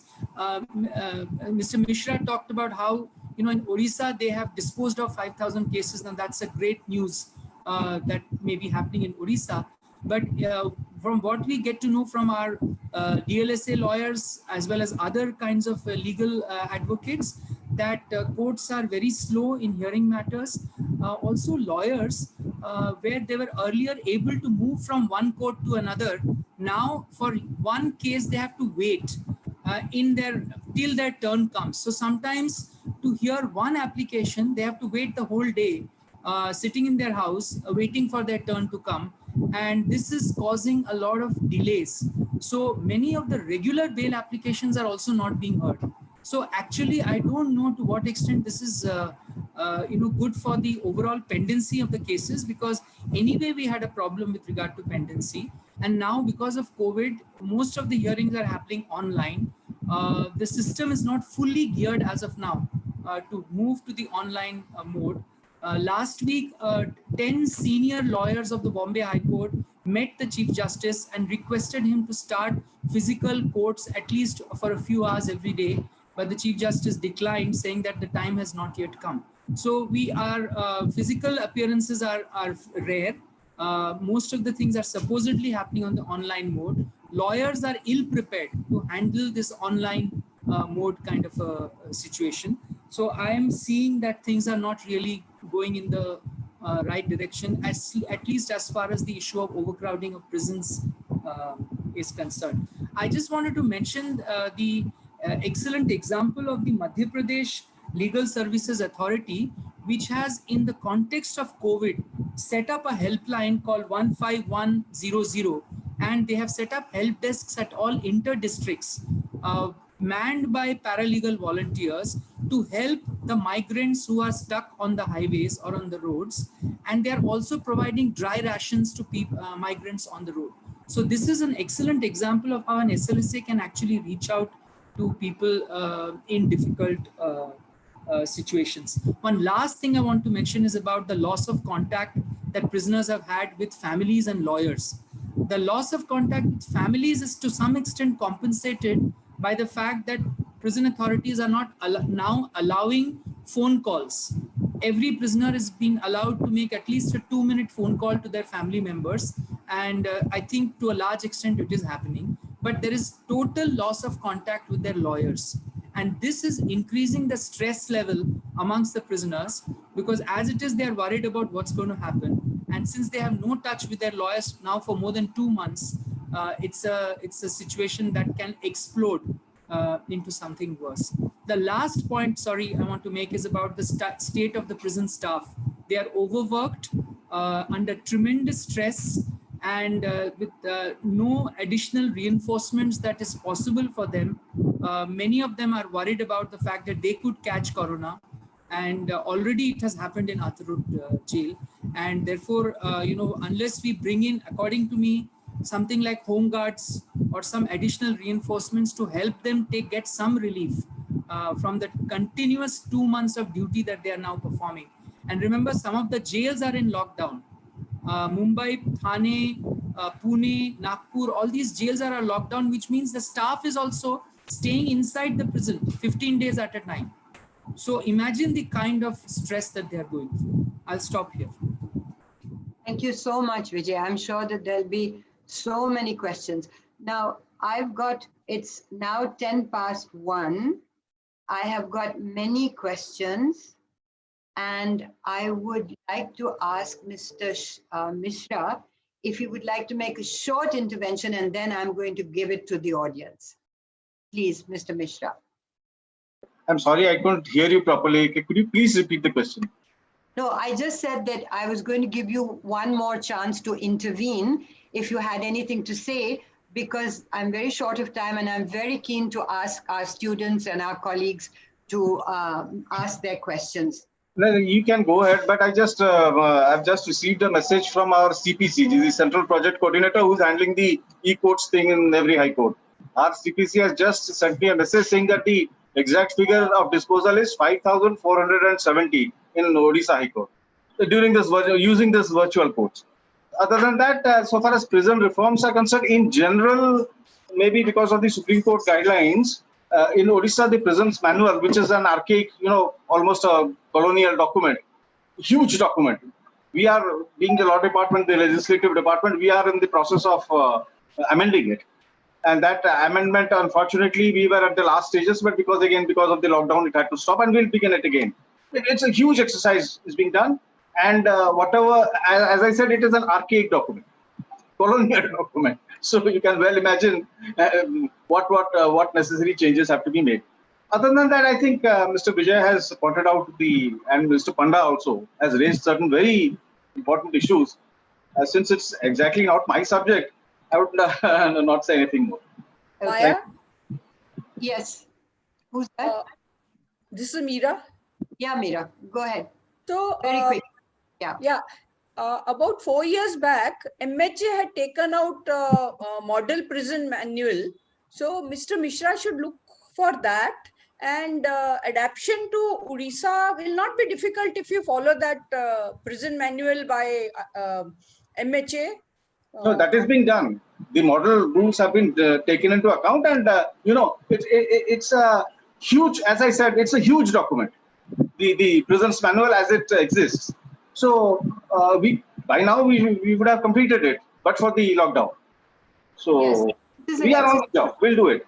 This is an exercise that has been going on for quite a long time. Yeah. And some of the people on this panel, Vijay, Madhurima and all, are all involved in it with the BPRND. They have been. And sir, you'll have plenty of assistance if you just reach out in case.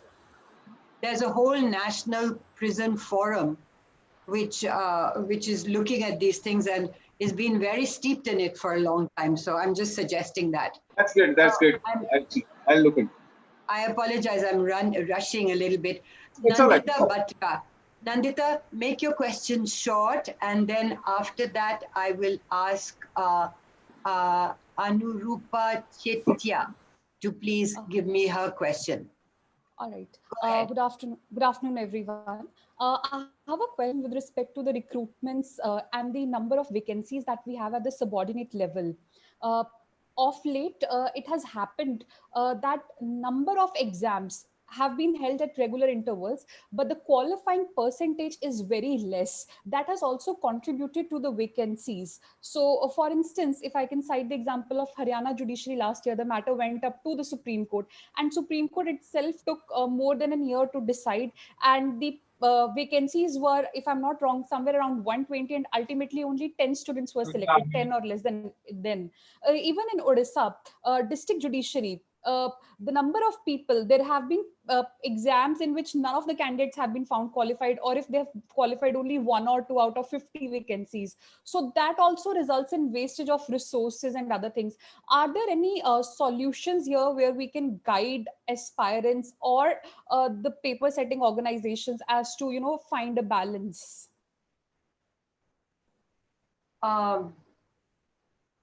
Chris, Vice Chancellor, would you like to take that question? How do you improve the quality of the intake and still continue to have a regular pool of people who can come in? I think we are having some discussion with the people, those who are involved, and we are helping them. But I think what I said is particularly at the lower magistracy, I think we need to encourage our students to come into that, and we will also help the state government. We are trying to create some mechanism to provide some preparation and advise them how to appear for the exams and other, but we have to do more at an institutional level. Yes. I think this is a pretty ongoing thing, because the baseline education is not creating the kinds of people that you would then intake. So you may maybe even have remedial classes on language, on general understanding, orientation, and then get into the judicial services. The other question from Anurupa Chetia is with regard to the issue of vacancies and the lack of women's representation in the panel of lawyers and legal services, as well as the dearth of good legal professionals as a faculty of the institutions of legal education. What should be our role to encourage students to fill up these vacancies?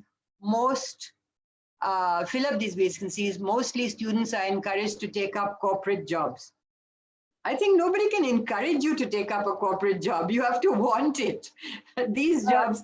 Ma'am, sorry to intervene. Actually, my point is that how we can, encourage, in spite of we are having a good clinical legal education in our institute, but we have found that the students, by the time they reach the 5th year, they are mostly encouraged to take up the corporate job instead of, going for this kind of services. Yes, and I guess that would be, would anybody on the panel like to reply to that? Vijay, you are an academic. Please, Vijay. Yeah, I think one way to kind of stem this trend, though it's a very difficult trend to stem, I must admit, because we face similar situation in our social work graduates. A lot of them go in for corporate kind of CSR jobs rather than, taking up grassroots kind of work. One way to stem the tide is to bring in some kind of an internship program with grassroots organizations in law schools, not in the 1st and the 2nd year, but in the 3rd, 4th, and the 5th year, if possible. Because what we find is that most of the students, law students who want to volunteer with organizations or intern with organizations, they only come from 1st and 2nd year. And they're too young then. They are just 12th pass, not really have understood, and they also don't have a very good understanding of law at that stage. So at least at Prayas, we always say that we will only take students who are in the 3rd year or 3rd and 4th or 5th, because that's when they begin to understand things, and they also might get committed or passionate about some issue which is related to their field. So it's a losing battle, but we can maybe get a few from that if we have students coming in and interning with organizations at a higher when they are in the 3rd year onwards. Yeah, just quick, Maya. This is Yes, please. Challenge to the social justice mission of the law universities. It is a design fault. It is a curriculum fault. It is a pedagogy fault. We are trying to overcome, but I think, as Vijay has said, we need to take more initiatives, all faculty and students, and it's a large, Herculean task. But I think we will not lose hope. We will try to motivate students to come into, and the law schools have not really experimented and inviting the legal support groups and the professional groups to come into the recruitment. I think that's where we have not yet started. Maybe we should begin that. We have been thinking, but we have not done this yet. Thank you. Maya, I just want to add one more point. I think it's also to do with the very high fees in law school programs, because of which students have to take loans. Yes, sir. Have to go for those corporate kind of jobs. Right. Can I, ma'am, just give my views if you... Yes, of course. Just one or two points. The other question that the young lady raised about not filling the vacancies, this is basically a phenomenon seen in the higher judicial service, superior judicial service, where the vacancies, maybe there are, supposing 15 vacancies, only one person would be selected or none would be selected. That is basically a phenomena seen in the higher judicial service. So far as the base level vacancies are concerned, we are not facing that kind of a problem here in Odisha. Almost all the vacancies usually get filled up. That is one part. Second part, coming to the corporate sector mindset of the students, I think it's because of the glamour. This is my personal view. I may be wrong. It's because of the glamour. Now, and then there's a money aspect also. there's a feeling that the corporates pay more than what you would get as a judicial officer. Of course, nowadays we are presently on the under the Padmanabhan Commission report. They pay commission that relates to judicial officers, as you know. Now the Reddy Commission has not yet been finalized. The pay scales that have been suggested, even if they are accepted, let us presume they are accepted by the Supreme Court, then these are fantastic pay scales. So the entry level pay scale that a person would be entitled to as a judicial officer would be at least equal to, if not higher than, what he would get in any corporate sector. Plus the added, the security of job and other things. There's one debilitating aspect, of course. I have known quite a few youngsters who are in the National Law School, but they would not prefer to join the judicial officer service because of posting in rural areas. Usually judicial officers at the magistrate level, they have posted, at far-flung areas. You don't have a choice, because if the courts have been opened in Malkanagiri district, you have to go there if you are posted there. So that is also, it discourages them. But then it's a choice. It depends on the person. He has to take a call. These are my personal views, of course. Thank you. Thank you. Just keeping with the issue of women for a moment, there's a question that is directed at Mrs. Borwanka, is what is the one instigating factor that has contributed to the setback of women's representation in the police force, apart from the common notion that this is not a suitable service for women, for the female physique and temperament? Actually, I contest that very strongly, but Meera will also contest it. Meera, would you like to jump in on this? And then we'll go to another issue on prisons. Yeah, Himani, your information is not right. This was the condition in, say, 1980s or 1990s. In the new century, for every post, we have about 20 women competing for it. So the idea that you are not physically or temperamentally tuned to be in police, that is also now outdated. And we don't have any difficulty, at least in Maharashtra and many other states that I know, in filling up vacancies for women. Maharashtra, Gujarat, Delhi, all these states have 33% reservation for women. And we are in the process of filling those. Tamil Nadu also. So Tamil Nadu, Maharashtra are the leading states. There is no difficulty in filling up vacancies for women police. Ma'am, just I would like to raise one point. According to the Indian Justice Report, it was predicted that on the grounds of certain assumption that it will take more than a century for the vacancies to be filled. So my question was directed to that regard. So what could be a suitable government or official measure that can help in this regard with the fulfillment of women representation? Maya has, I know that Maya has a solution for this. Maya? Yeah. So see, every year you fill 33% only. You would have to have special recruitments with 100% women to reach that target of 33%. So most of us don't agree that we should go in for total, like for year 2020, 2021, we take only women. So in last, say, about 15 years, we have reached up to 11%, 14%. Slowly it is increasing. Special recruitment only for women would then take them up in percentage wise at a very higher level.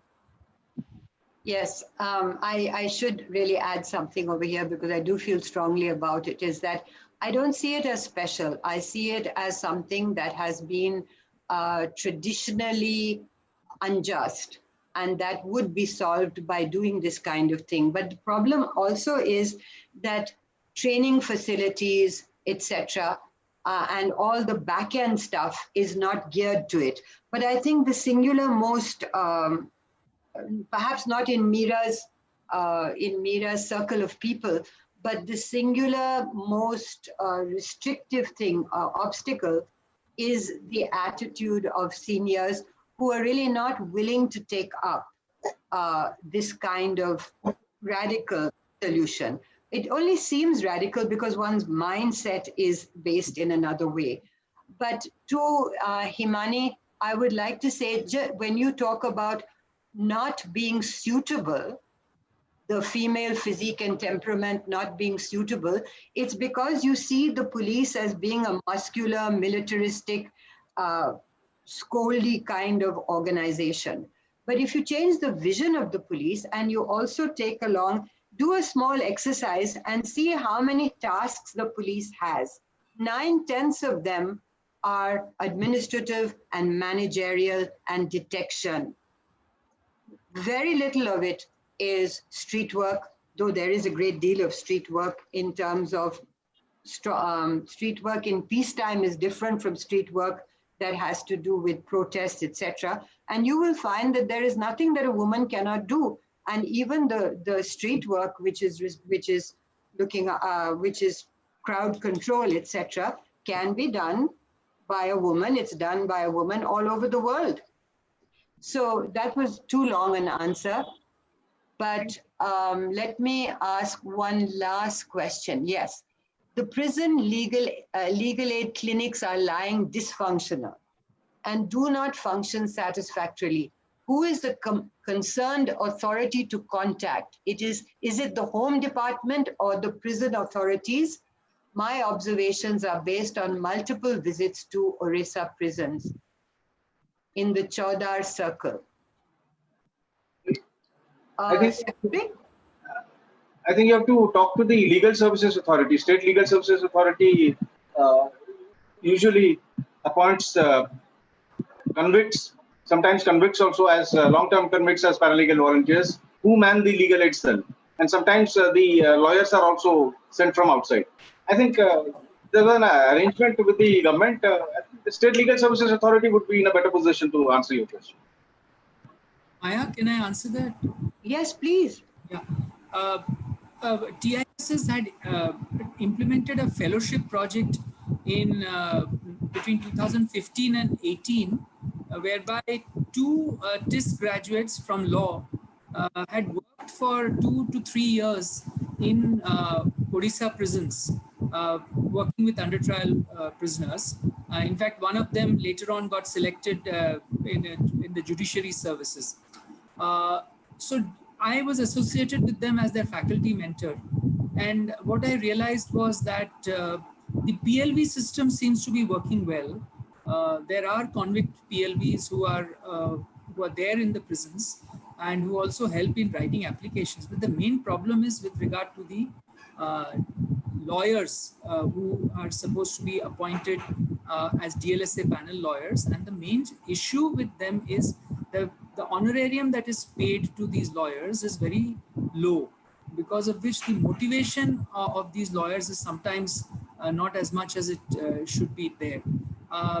In fact, through our intervention, we had approached the SLSA secretary at that point of time, and we had requested him to put up a board about the legal services authorities services to be provided to under trials, and he immediately implemented the order. And in all the jails of Odisha, they put up these boards at prominent places outside at the gate and also inside, informing what services the legal services authorities are supposed to give. So the problem is not so much at the PLV level, according to me. Problem is more at the fact that DLSA lawyers are not there in sufficient numbers. And the reason for that, according to me, is one of the reasons for that is the honorarium, which is very low paid to these lawyers. Thank you. Ritvik, you've been working with the Legal Aid Society. Do you want to say anything?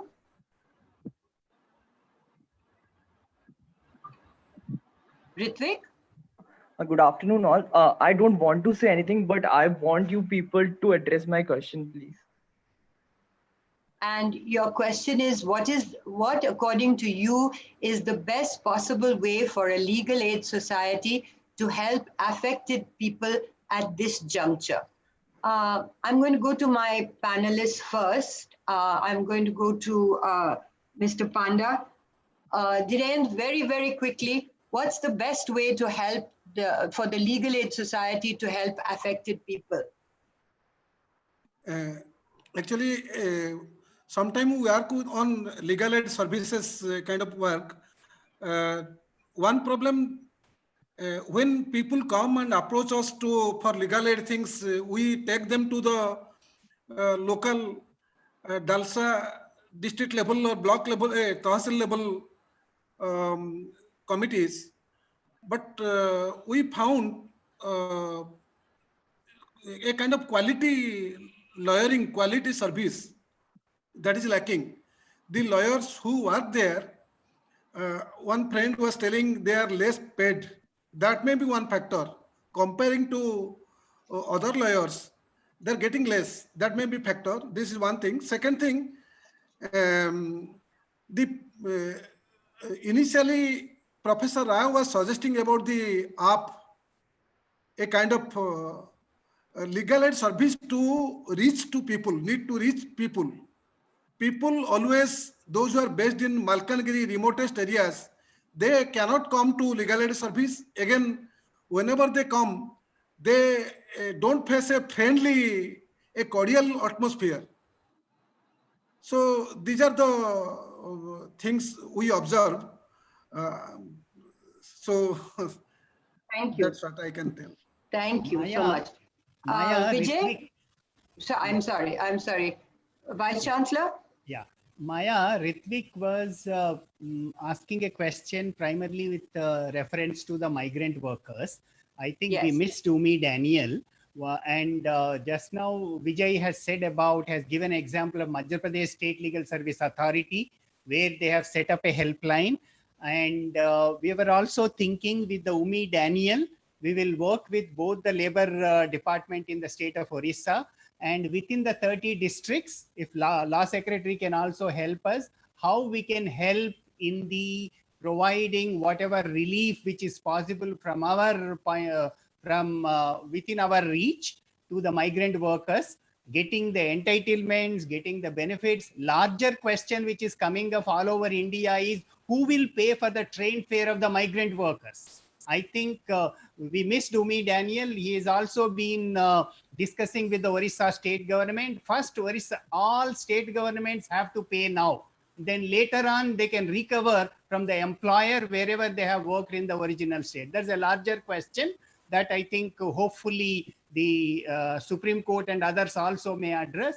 But temporarily, what we could look at is we can connect with these through the helplines and others, and let us see how the University Legal Aid Society, Ritvik and my colleagues can work in providing some sort of relief and help to these migrant workers. Thank you. Vijay, you've got less than 30 seconds because otherwise the machine will go off. Yeah, okay. So all I can say is that link up with some organizations, NGOs, which are engaged in providing rations or other kinds of relief, and see how you can volunteer with them. Thank you so much. Okay, I'm going to wrap up now and first of all, let me thank my panel and let me thank the university for allowing us to join with them and do this work. Law Secretary, it was so good to have you here for such a long time. I'm sorry we missed our colleague from Umi from the migrants. And it was also really good to have 3 or 4 of the people who have worked with us on the report and my colleagues, so I have to thank them also. I am really, really happy that we have actually come out of this meeting with something that I really didn't expect, which is all of you agreeing to work on an app. I will encourage you to go forward and I will nag and bully you because that is my job to do that. And Mr. Mishra, kindly look at my face because I'm very used to nagging. So you might like to get used to that. And I work with excellent colleagues, so you'll be in touch with them. And we really look forward to taking this conversation forward with you particularly, and through you to your colleagues in the home ministry, etc. Because this breaking down of silos, which I heard coming from you, is so encouraging and is something that we would like to take to other states. We talked a great deal about legal aid, which I really didn't expect to be talking so much about, but legal aid can certainly be a bridge between these people who are suffering on the road and the states that are hosting them and bringing them back.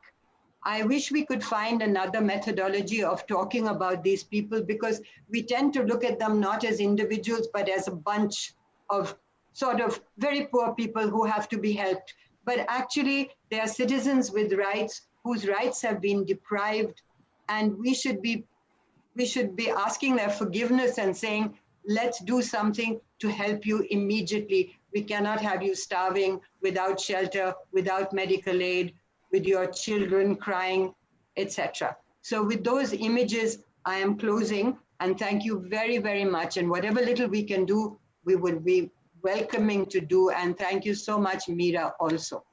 Thank you very, very much. Thank you, Maya. Bye-bye. Thank you. Thank you, ma'am.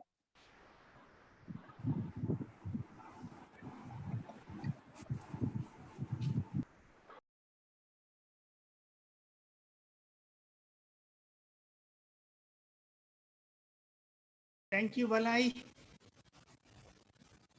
Thank you so much, sir. Thank you so much. Thank you.